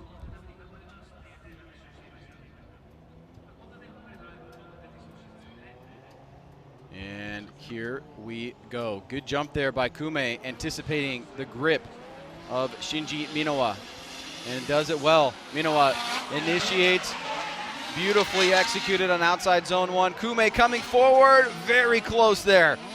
Great job by him, but he makes an adjustment. Oh, and he goes off course. He got super close on proximity, but it falls apart after outside zone number 2. And Minowa, on the other hand, looked like he was really doing a great job in the lead position. Yeah, it looked like in the chase there, Kume kind of drove the car away from outside zone 2 instead of transitioning it. He tried to drive it away from the back of Shinji Minowa's car and to try to avoid getting hit by him on the transition. So see here, he kind of drives it away from him, and it forces him to go really wide and gets him offline, gets him out of his groove, gets him out of everything there. So that's unfortunately a big mistake from Kume. In the lead position, Shinji's doing what he should be doing, getting the car to angle, filling outside zone 1 like he's doing repeatedly. Nice and tight on inside clip 1, maybe on the second hash mark, could have been slightly tighter, but compared to a lot of the other drivers here today, he's doing very well on inside clip 1. And inside clip 2, again, could have been slightly tighter, but a lot tighter than a lot of other drivers as well. So Kume not afraid to push the pace. We've seen him with some pretty good proximity, but really it's the sloppiness that's been hurting him here. He gets some great closeness, door-to-door action, but he moves away from Minowa on that transition and drives away, as you say, and kind of gave a bit of a potentially unnecessary advantage to Shinji Minowa. Yeah. But now we will switch things up. Minowa will go to the chase position, and Kume will take the lead. It looks like we are getting a hand out of the, oh, I think little he's just wave. confused. There we go. Yeah, trying to lead twice. He just likes leading, I think, on this track. He's pretty good at it here. Knows his way around. So Minowa getting some words there with one of our track stewards. Looks like he is asking to have the vehicle checked.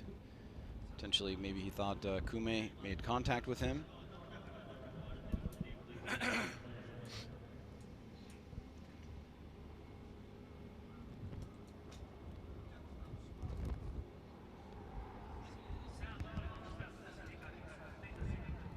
And it looks like we are ready to go. Lights extinguish. Kume blasting through the chicane. Shinji Minowa hopefully getting some good advice from his spotter. And a bit deep there in that first outside zone. Anticipation by Minowa good. Shallow and not getting it outside zone 2 is Kume. And Minowa, exclamation point there towards the end. And you have to imagine with the mistakes from Kume in his chase run, that will be our next driver into the final 4 of Minowa. It looked like Minowa made a couple of corrections in the chase, but it could be due to some of the inputs from the lead driver. Let's look at his angle here as he comes through. See his angle not really matching the angle of Kume through that area. Kume's wide on inside clip 1, entirely misses outside zone 2, gets deeper in outside zone 3 where Shinji's able to put on a little bit more pressure as he's seeing that lead driver go into the areas that he's supposed to. So as we watch the overhead view from the drone, it's going to give us some much better insight into what was going on from above. Looking at the initiation, you can see here there's a bit of a gap created. Shinji does pour on some angle a little bit later, but kind of didn't have it in the beginning. You can see Kume no angle there, and Shinji's matching him. To be honest, he's not bettering what Kume's doing, but he's definitely matching that lower amount of angle from Kume in an outside zone 2 area. So you can't say that Shinji wasn't mimicking. Didn't look great what Shinji was doing, but Kume was not doing a great job in the lead through that area either.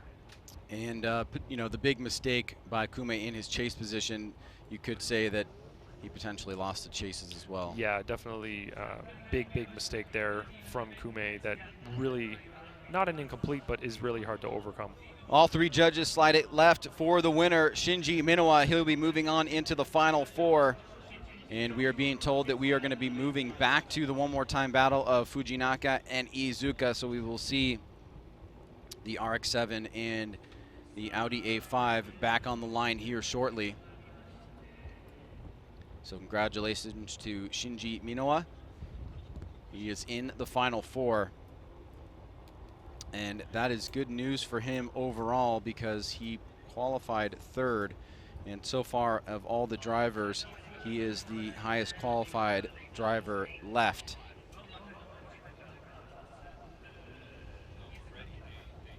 Outside of Miyoshi. Miyoshi qualified number 2. So we'll see what happens with that one more time battle, but let's go back to the Iizuka and Fujinaka battle. We see Iizuka on the line. All right, so we are hearing that Manabu Fujinaka is calling and using his competition timeout. So that is pretty standard strategy there. Calling it as soon as the run was called to the line. Trying to get himself as much time as possible. You can see we already have the next driver, next pair in the burnout box. So this is Miyoshi and Kumakubo, the one more time battle. Very professional looking Kumakubo in his headshot with his little suit and tie, taxi driver vest looking thing, racing suit basically that looks like a taxi driver's vest and tie. Makes him look very professional. He does a lot of the ride-alongs for the Team Orange taxis, so they had these suits made to represent what a lot of the taxi drivers look like in Tokyo.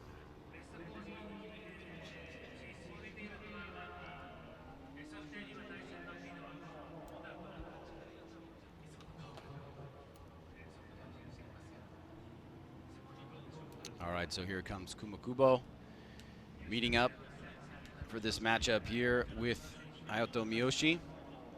Another windshield wiper sweep. Why do they keep doing that? Freaking me out. Yeah, so far the clouds haven't moved much in this direction, and we've made it all the way to the grade 8, so let's keep our fingers crossed. Miyoshi Kumakubo, one more time battle.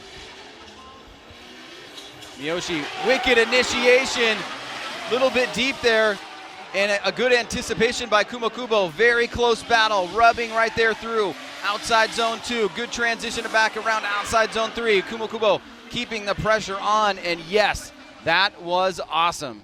That's what we want to see, Ryan. That was a beautiful run from both drivers. Kumakubo got himself in the right position early on, did a great job of mimicking what Miyoshi was doing through outside zone 1 to inside clip 1 to outside zone 2. If you look at his initiation, nicely mimicked there. Miyoshi one tire off, left slightly early of outside zone 1, but look at Kumakubo right there, not missing a beat. He's right with him, transitioned pretty much exactly at the same time. Great mimic. Great follow there from Kumakubo. Miyoshi did a good job in the lead as well. Really, the only thing he did wrong was that outside zone 1 tire off for the most part. He could have been a little bit closer on the inside clip. Maybe left outside zone 1 a little bit early, but he kind of early apex that inside clip. You can see there that rubbing. Yeah, Kumakubo's right with him. His now that I see it from overhead, his angle was lacking a little bit at outside zone 2 as well in the lead position. So, Kumakubo in this situation going into the lead now, his opportunity is going to be in outside zone 1, filling that zone better. So not so early on the zone, going a tire off, but getting to the beginning of it where it starts as opposed to going in early and dropping a tire, and also filling it better, drawing a better arc from outside zone 1 to inside clip 1, better angle at outside zone 2. So he does have some nice areas of opportunity here where he should be able to better what Miyoshi did in his lead. All right, so this is now pretty much living up to the expectations. You can see the head shake in the vehicle from Kumakubo as he prepares for his lead run.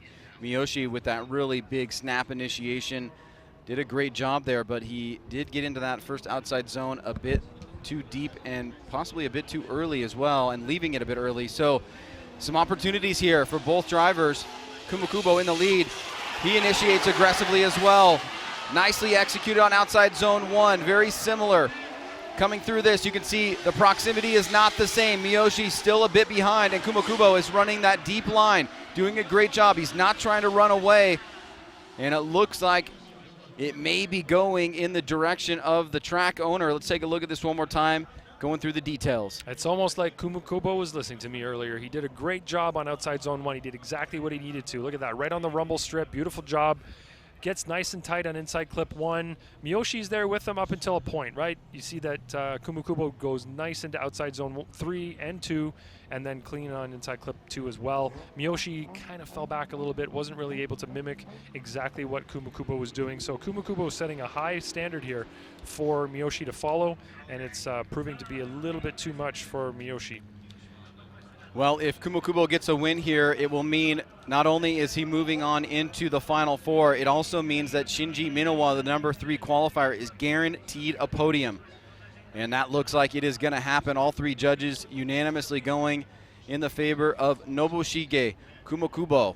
He is in the Final Four. He will take on Shinji Minowa. We have some breaking news, Ryan. Fujinaka took his competition timeout to attempt to fix his left rear axle, actually replace his left rear axle. He was not able to do so in the time allotted, and unfortunately had to bow out of competition, which gives Iizuka the automatic win there in getting him into the top 4. So that is big news. That means a bye run moving Iizuka into the Final Four. That is going to be a big victory for him. With the debut of this new vehicle this year, he will take his bye lap and he will face Andrew Gray. So I believe what's going to happen here is we will get the bye lap from Iizuka. We will move back over to the right-hand side of the bracket as Kumakubo will change his tires and face Shinji Minowa. Unless otherwise noted, that seems the way that we are going to go.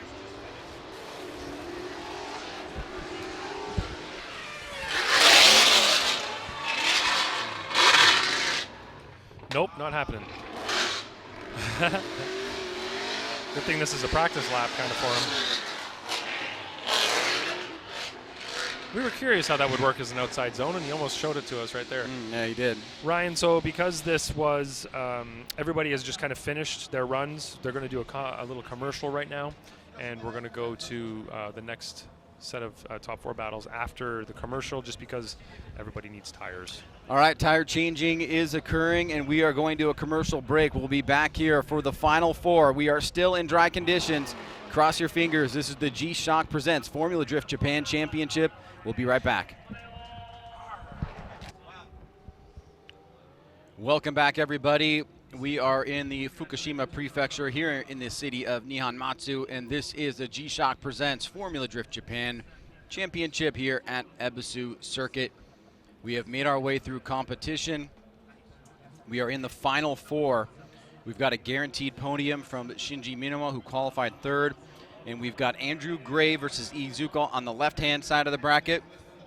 And on the right-hand side of the bracket, it is Nobushige Kumokubo taking on Shinji Minawa. It looks like the first battle up will be the left-hand side of the bracket. Andrew Gray versus Iizuka. Is that right? That is what we're planning for, Ryan. Seems like Andrew Gray's up there ready to get in the burnout box right now. Iizuka is in his car and also ready to burn some tires. There's Matty Hill in the bottom left of the screen. He did compete here last season. It looks like he might compete in future rounds of Formula Drift Japan. But the entry list for this one was full so quickly that he wasn't able to secure a position for this round. So he's here watching. He's here with some of his boys from New Zealand, also some of the Sideways Experience crew that are doing driving and ride-along experiences here at Ebisu Circuit. Got to go for a ride with Fausto the other day. He almost killed me going down the back of North Course. We ended up off the track in the grass. It was very wet and foggy, but it was a fun time. Had a good laugh at it. Managed to survive that one, live to tell the tale.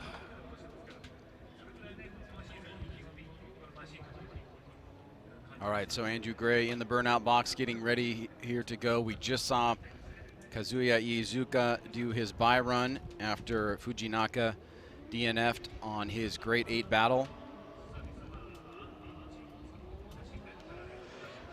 And now leaving the burnout box, he will head up to the start line. There is Iizuka, and this should be an interesting battle. I don't recall seeing these guys do many practice laps together, but we do know that Andrew Gray's assets are wide and strong. Not only does he have a fast, grippy vehicle, he is one of the best chase drivers in the business. And Iizuka has really got this beautiful car that's being developed. It's had some great progress from round 1 to round 2, but the question will be is, can he hang with Andrew Gray?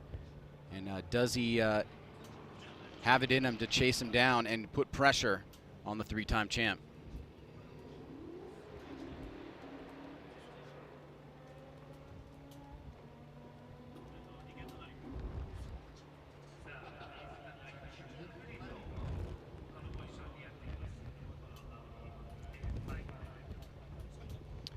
All right, so Iizuka creeping forward here. For the record, Andrew Gray qualified 9th, Iizuka qualified 12th, so fairly evenly matched from qualifying. But it is the head-to-head matchups that make or break your positioning at the end of the event.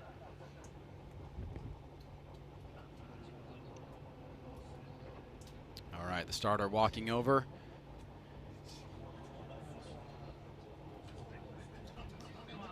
Big test here for Iizuka. Looking good, but does he have enough to put the pressure on Andrew Gray? We'll find out in this chase run right now as the light extinguishes. Good jump there by Iizuka. Andrew Gray, the heck? Initiates right into that first outside zone. And Iizuka trying to stick with Andrew Gray. Gray doing a great job in the lead position. No major pressure here. Iizuka falling back a little bit, and the first major test has shown that Andrew Gray still has, look at that. I didn't want to say anything. There was a spider in my mouth. That's what that was, okay? All right. He's just sitting there right now hanging out. All right, walk us through this as I freak out. Iizuka never really put pressure on Andrew here. Andrew did a good job through outside zone 1. Maybe just dropped the tire slightly over, but clean on inside clip 1. Good job on outside zone 2 and 3. You can see that Iizuka was there, but not really pushing. He wasn't close to Andrew Gray. Wasn't, rubbing doors with him. Definitely could have been closer. And if you're going to be running against Andrew Gray, you do not want to give this man an inch because he will tear you apart. And this is really Iizuka giving Andrew Gray kind of free rein in the lead position. You can see how much space he gave him there, especially from this overhead view. Andrew is definitely going to be closer to Iizuka's door if he can do anything about that at all. He's going to try to put pressure on him, and he's going to try to win this battle. And that's kind of the risk. It's part of the game. If you chase first, you have to kind of feel out. Do I put a lot of pressure on this lead driver? Do I take a big chance here and get really close and potentially make a mistake, or do I sit back a little bit and give him a little buffer? And it looks like, I don't know. In my opinion, Iizuka gave him too much space. I don't think that Andrew Gray is going to give him that kind of space when he's chasing. Yeah, I don't think so. Andrew Gray will definitely keep the pressure on. And we will find out how this first test for Final Four battle winds itself out for Iizuka. Apologize for that. That was, I'm telling you, I saw it. I watched the whole thing. I'm like, what is that on my lip? What is on my lip? I opened my mouth and a spider went in my mouth and I spit it out, okay? That was very unprofessional. I'm sorry about that, but that was freaking out. Hey, all right, here we go. That happens. Iizuka taking the lead.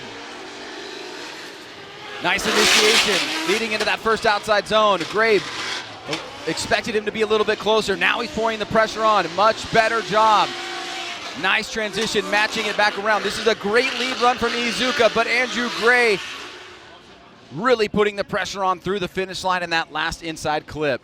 Yeah, you can see that Andrew Gray gave him a little bit of space through outside zone 1, but as soon as they got to inner clip 1, Andrew let the car float out and get a little bit closer and kind of kept it there for the rest of the run. Iizuka goes a tire perhaps 2 off on outside zone 1, is pretty much the same distance from inside clip 1 as Gray was, but look at where Andrew Gray is compared to where Iizuka was on his chase. He's right there a couple of feet away, but even through the kind of the heart of the track there was a lot closer. So look at it from the overhead view here. You can really see where Andrew gives him, a couple of car widths there, starts to put on the pressure right here. You can see him getting a few feet away, transitions very nicely with him, and then tucks right in nicely beside him right here through inside clip 2. I just want to say it seemed like Andrew Gray did exactly what he thought he needed to do. Yes. Not just what he needed to do, but what he thought he needed to do, and that really is your spotter. Yeah, no, that's and we know that he has an incredible spotter. Exactly. You don't want to overdrive your hand. You don't overplay your hand. You don't want to push too hard for what you have to and take unnecessary risks. And it looks like it is going in the favor of Andrew Gray unanimously. A great overall event for Kazuya Iizuka, definitely not needing to hang your head at all, but Andrew Gray finds himself in another final, his first final this year, the 3-time champion, trying to get back on that championship chase, as he will face the winner of this next battle, Kumakubo versus Shinji Minowa. We're going to go right into it. So Andrew Gray having a successful weekend here at his home track.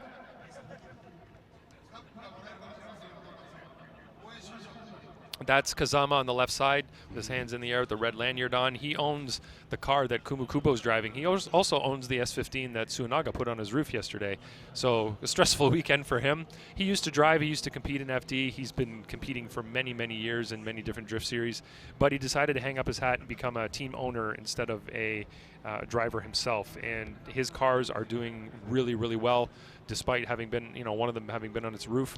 You can see the drivers really putting them through their paces and able to, you could tell that they're well set up the way that Kumakubo was driving this thing. And I don't think he would have driven anything that wasn't well set up just because of his experience and his time in the industry, let's say. So he knows what he needs to have under him to do well. Kazama Auto and Heyman, here we go. It is Minowa blasting down, using all of the course on his initiation. Kumakubo times it nicely, keeps the angle and the line very similar to Shinji Minowa. The battle getting out of the gate very solidly so far. Minowa maybe a little bit long on that second outside zone. Kumakubo keeping the pressure on and then backing off there towards that last inside clip. But overall, very impressive, and it's hard to know who's going to get the win here. Let's take a look at this one more time as Shinji Minowa takes the lead. Well, in my opinion, Shinji's being pushed a little bit by Kumukubo here. Shinji might be a little bit nervous. You can see that he made an uncharacteristic mistake. He went wide at outside zone 1, hit that outside zone marker. Kind of close there on inside clip 1. Good job there. Deep in outside zone 2. Kumukubo missed outside zone 2, but it set him up really well for outside zone 3. He did back off a little bit before inside clip 2, but was really close in putting pressure on Shinji throughout the run. So you can see that maybe those years of experience worrying Shinji a little bit, but you can see that Shinji is doing what he's supposed to for the most part in the lead. Nice and tight on that clip. Great job there on outside zone 2. And again, Kumukubo not really filling outside zone 2 and kind of washing out a little bit there before inside clip 2. This overhead view just gives us a whole different perspective that we didn't really have up until these drones showed up, and very, very helpful. It can actually contradict something that you say earlier on, because what you see from the sky is so telling and really gives you a perfect idea, a perfect indication of what's going on for real on the track. All right, so both drivers heading back to the start line here. A good way to start off the first half of that battle. Shinji looks like he's in a good position, but I think striking distance, Kumukubo not too far away. A solid lead run where we saw Shinji make that mistake in outside zone 1. And also if he's able to establish a gap, maybe enough to force a one more time or even get the win here. But I think it's anybody's battle at this point. Very close, with enough mistakes from both drivers to see where they could make some improvements here on run number 2. Light has extinguished. Shinji getting a bit of a jump there. Kumukubo into initiation very early. He's going to go a bit deep into outside zone 1 as well. Ooh. But he's going to be tighter. Shinji tightening up his angle before inside clip 1. Out to outside zone 2. Great job there by Kumukubo. Shinji taking that inside line, trying to close the door here. Great proximity towards the end. And a great way to cap off that battle as we take a look at it one more time. Shinji really positioned himself well. You could see him way wide down the straightaway, getting himself lined up for that flick initiation to stay with Kumukubo. Kumukubo knew he had to run a solid lead run. You can see here he goes probably 2 wheels off at outside zone 1, unfortunately. He did go wider on inside clip 1 than Shinji did. Not quite as deep in outside zone 2, but Shinji there fell back a little bit and then got close at the end, whereas in the chase position for Kumukubo, he was close early and fell back near the end. So they kind of traded their mistakes, let's say.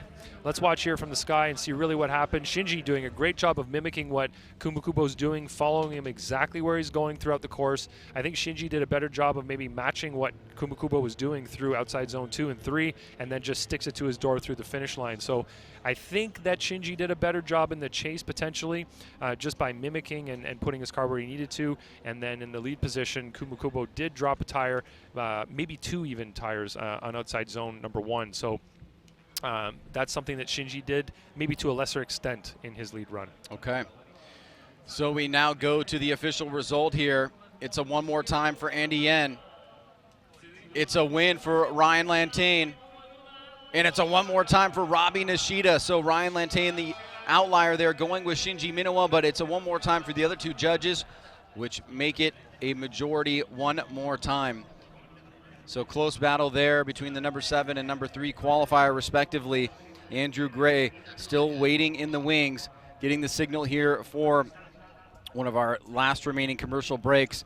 We will change tires, we will take a commercial break, we will come back, and we will finish this baby up here at the G-Shock Presents Formula Drift Japan Championship.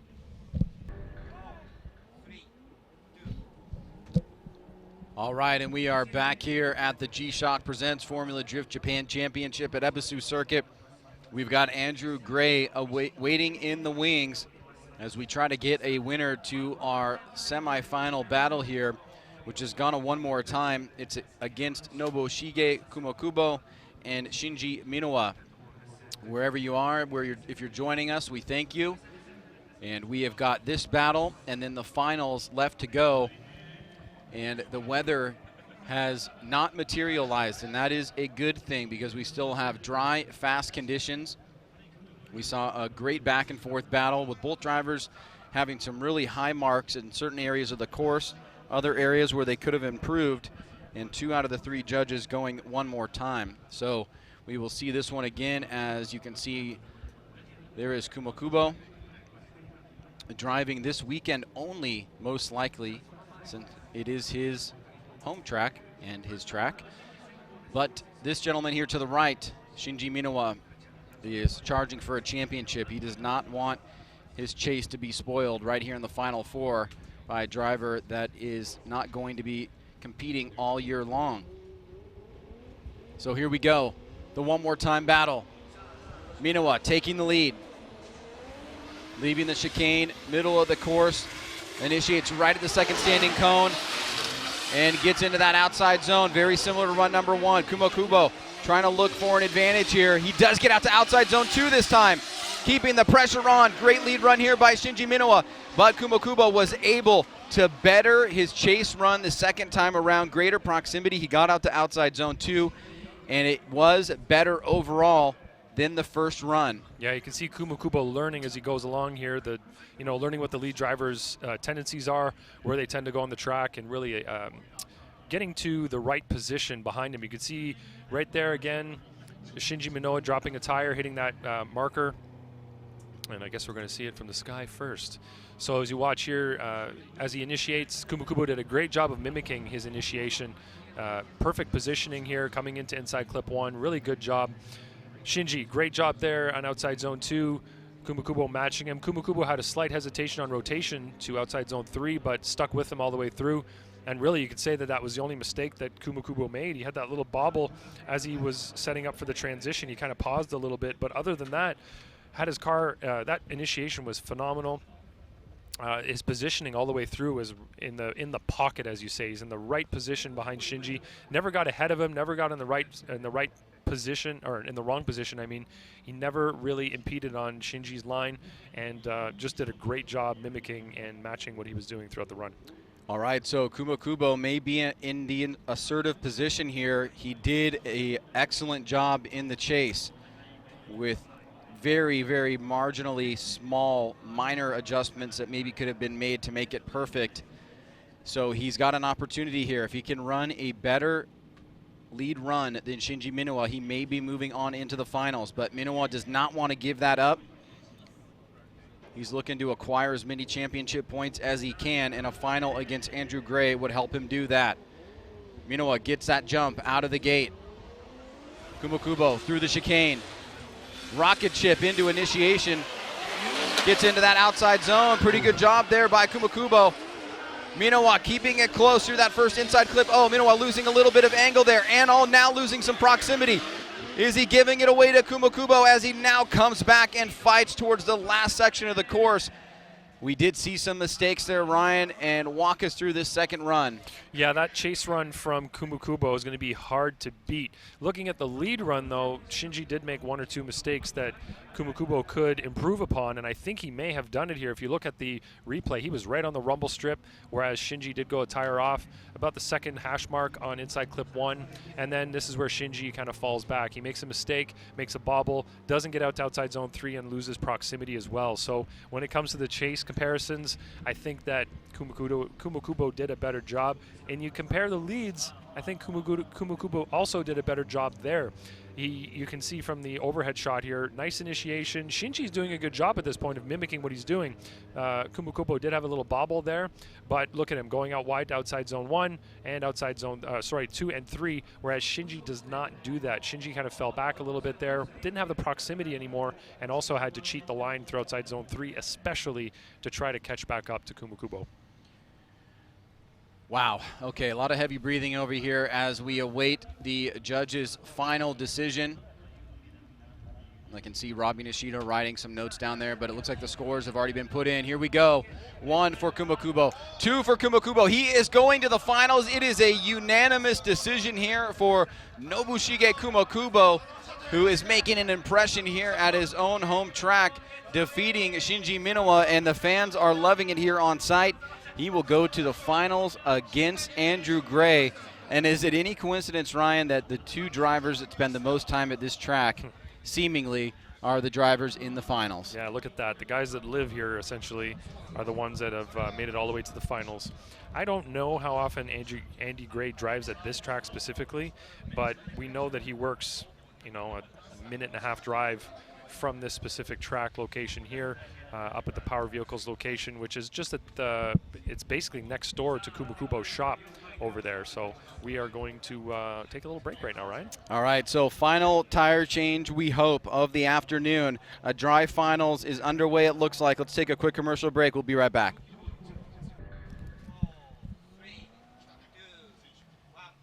All right, welcome back here to round 2 of the G-Shock Presents Formula Drift Japan Championship at Ebisu Circuit. This is the final battle, and it has been building up to be a spectacular one. We've got Japan versus Scotland, owner versus renter, Linglong versus Valino. The 2 tire manufacturers that battle here in the finals. Andrew Gray versus Nobushige Kumukubo. I think this is a win all around for Kumukubo no matter what. If he loses,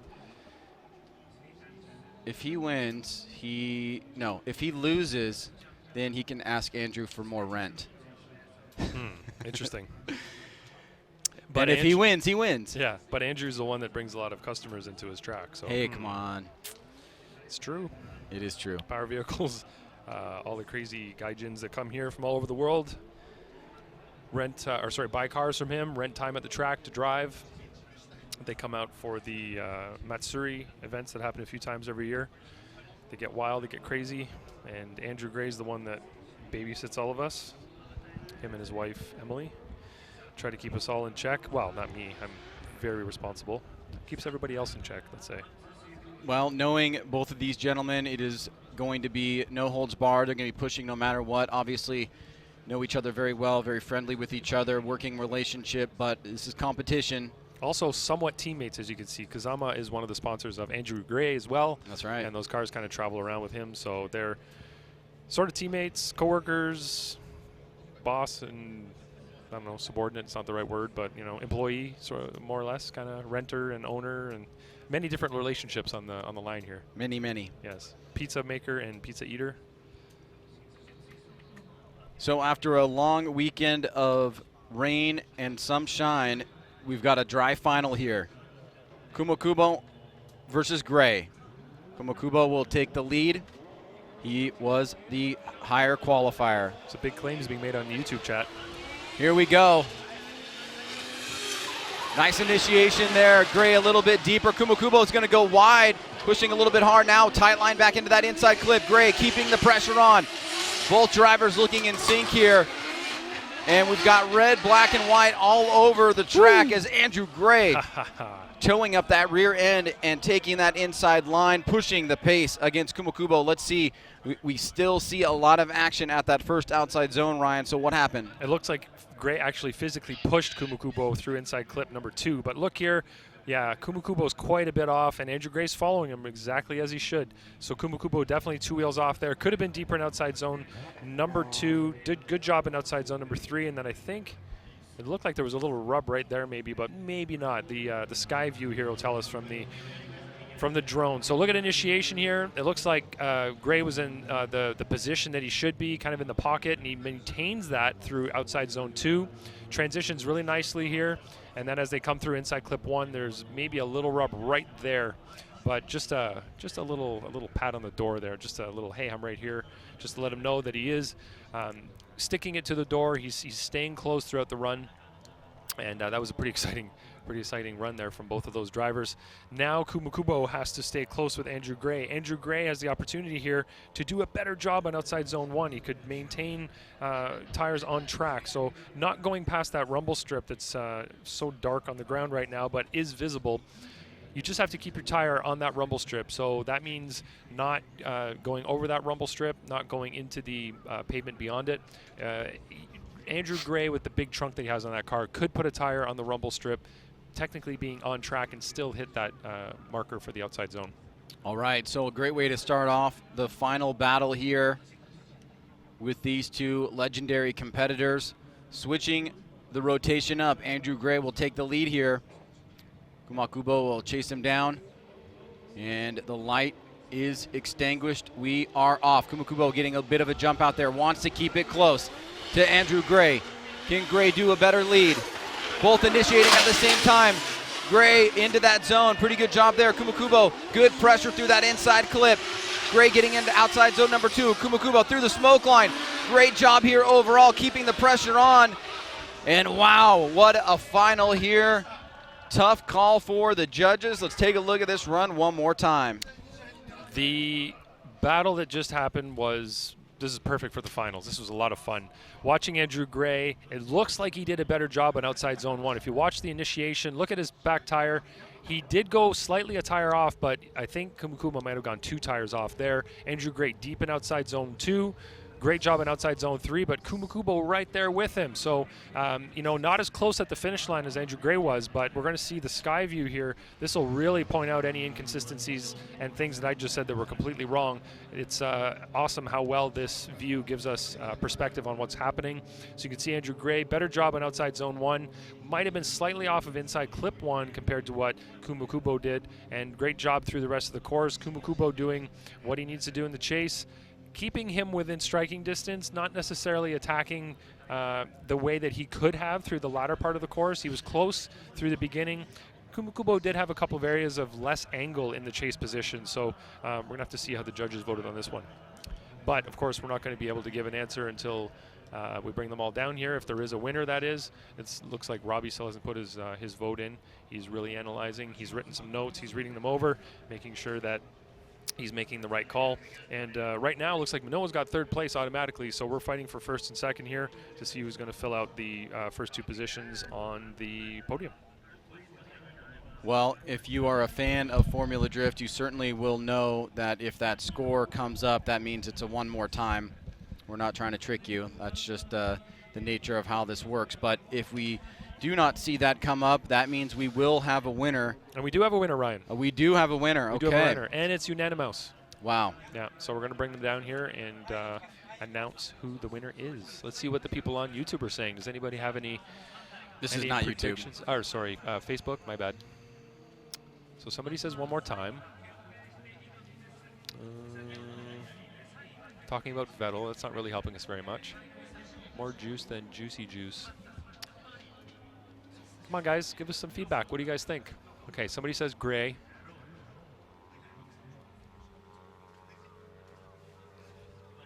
Clinton says it'll be Andy Gray. Andy Gray. Oh, hi, Ryan. Oh, it's Nick Wilson. Hey, how are you, Nick? Nick, I used to drive with Nick here when we used to come to... Okay, hold on, Ryan. What? I'm getting the notice here. Really? We are going to set the cars up for the winner, and it's going to be a quick commercial break as we rig everything down in front of the judges' grandstand. We'll be right back and give you the winner here at Ebisu Circuit.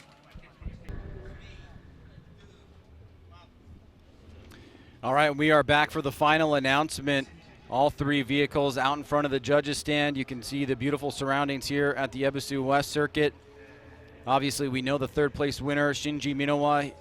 He had a great event and really captured some much-needed championship points against the other 3 that came in to this event with the lead, that being Masuyama, Yamashita, and Katsuhiro Ueo, all knocked out early, and giving these 3 drivers here, well, actually 2 of these 3 because they are doing the whole championship, Andrew Gray and Shinji Minowa, a good opportunity to chase those gentlemen down and give us a tight race going into next round at Fuji. So I'm going to be kind of quiet here and follow the lead of the Japanese announcers and let them go nuts and crazy and announce our winner.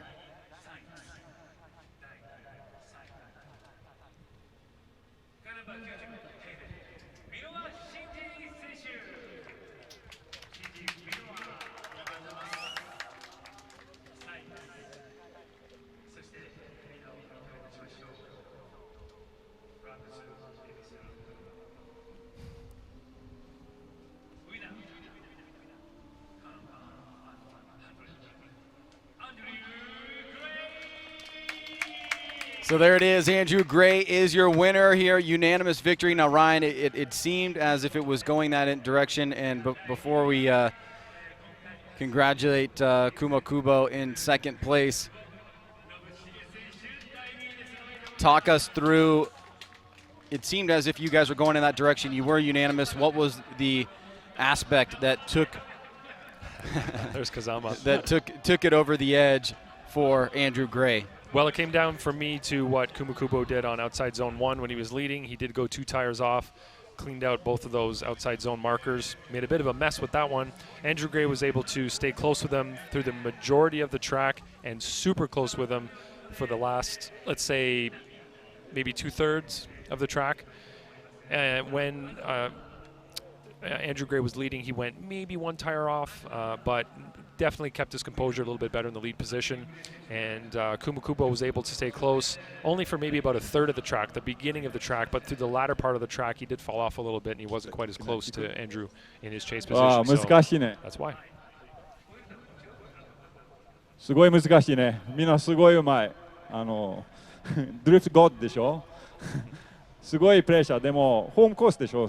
俺のチームもすごい車作ったさ。俺のチーム本当ありがとうございます。俺のスポンサーもありがとう。 Wow, listen to Andrew Gray with his Japanese. Yeah.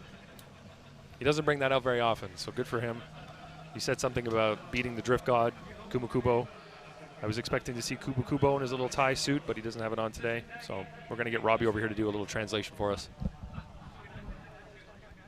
Okay, he was talking about it was a great battle, and he's the drift god, and being here battling him everything is just great.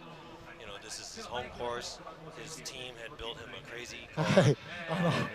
もうアラフィフの自分でも There you go 現 from the mouth 役 of 退い Andrew Gray, て or Andrew Gray and Robin 2年 Shida. 前に岡山だけ1回だけ出させていただいて、そこからこういう競技車両にも乗ったこともなくてですね、で風間社長にカップ取りたいから出てって言われて、そんなにこのフォーミュラ D は甘くないですよって言ったんですけど、まさか出て取れるとは思わなかった。まあとにかくこんな楽しい場所を用意してくれた本当風間社長にも感謝しかないです。本当に車もタイヤも本当に何のトラブルもなく。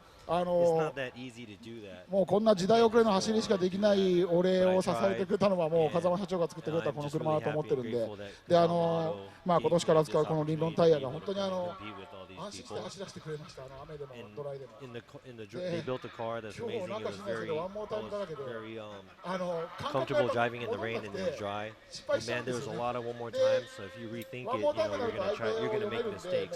いけるんですけど、ほとんどがワンモータイムで。 And most of them もう were 新 all 次と one や more った時はもう times. 絶対これ負けんじゃないかな And と when I 思っ went て against Shinji, 勝負か I けて thought I was gonna で、あの lose, 時も and I just, ちょっと just went for it. 最後はBut at the end, 思い切って勝負かけたら I just went for it.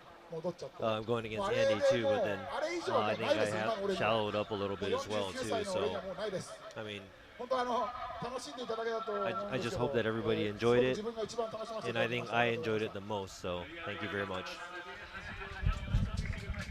So some nice words there from Andrew Gray and from Nobushige Kumakubo. A nice overall event, and let's hear now from Shinji Minua. はい、ファンの皆様、応援に来てくれた皆様ありがとうございます。 Thank you to all the fans for being here. 自分からしたらやっぱ支配人ってこう支配人を見て育ったみたいなところがあるんで、 I その grew up 支配人 watching とこう Kumakubo and being able to do it one more time against him. すごい良かった And I was really happy and proud to be able to drive like that, that I was able to get right into it one more 自分 time. も練習して車をしっかり整えて次戦に備えたいと思います。 I'm 皆 going to さん get あり my がとうござい car ました。 ready more and go practice more so I could, outbeat these guys in the next round too. So thank you for coming, everybody. All right, Ryan. Well, as we wrap things up, any final words from you as what you've witnessed here today and as we push forward and move into Fuji? I think the greatest takeaway from today, Ryan, is that it didn't rain. That was the biggest win of all for everybody. We had a great dry event. These drivers were pushing 100%. You could hear the words from Kumakubo. He hasn't driven a car of this level, as he said, in a long time. And to be trusted with a car like this again was pretty big for him. And he got Kazama a carbon fiber trophy. So Kazama's really happy about that, I'm sure. And we've got, some guys that are a little bit newer maybe to the to the scene. Not that Shinji's a young man, but like he said, I have been watching Kumukubo drive since I was a kid, and it's pretty great to drive against your heroes, right? So good for him. Managed to get it one more time with him, and he is on the podium with him now, along with Andy Gray.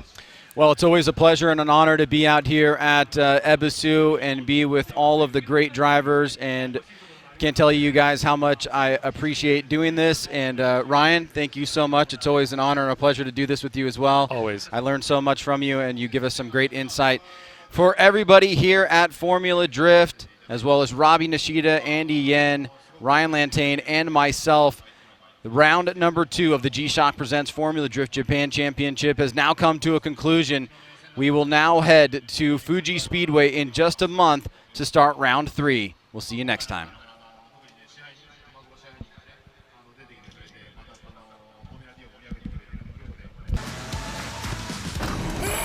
止まる、止まる。日本最高グレードのウェット性能 A をあなたの車に。雨に強いタイヤといえば横浜。革新のカーボンベゼル。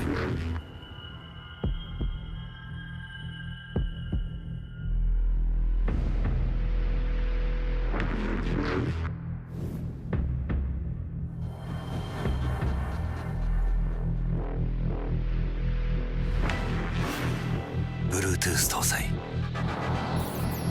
G-SHOCK カシオ。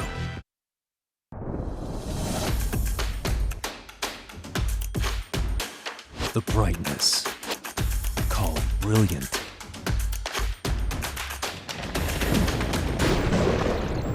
Valenti.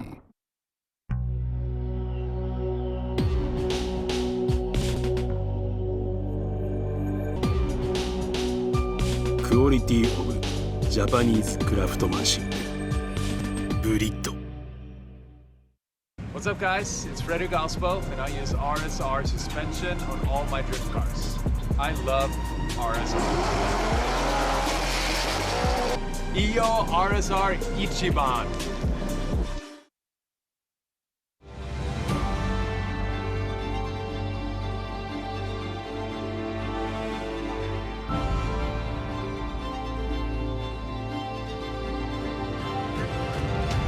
Kenda.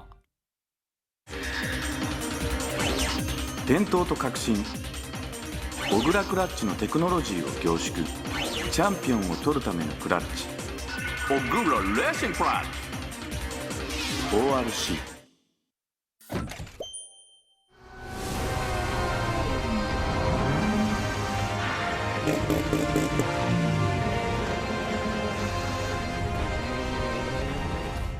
モティー。